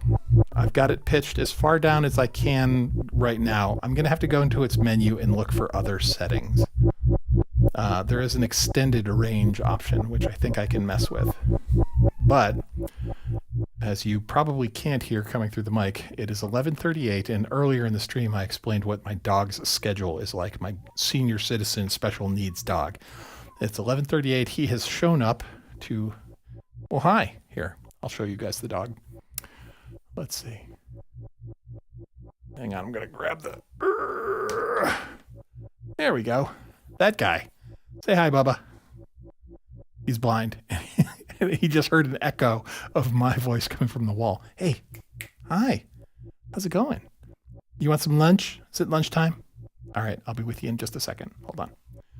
Okay, so looks like the stream is winding down because I have to be a responsible pet owner.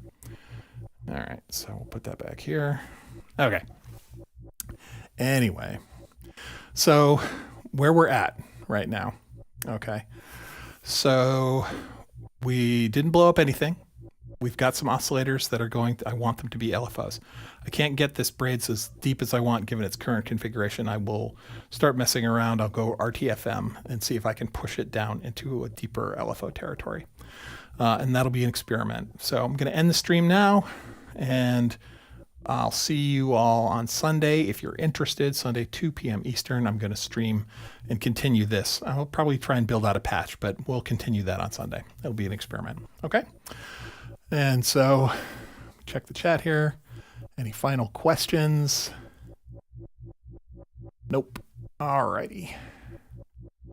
So with that, you look to see if there's any tags in here.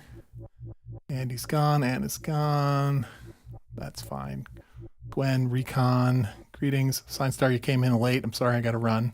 Garen says hi to Bubba. Yep, he is a good dog. He is about the size of a loaf of bread. He weighs 11 pounds. Music Smurf, that'll be fun. I'll see you on Sunday. Thank you. Anna, have fun. Inverted Popes, everybody be good. I am killing the stream, and I will talk to you guys later. Have a good one.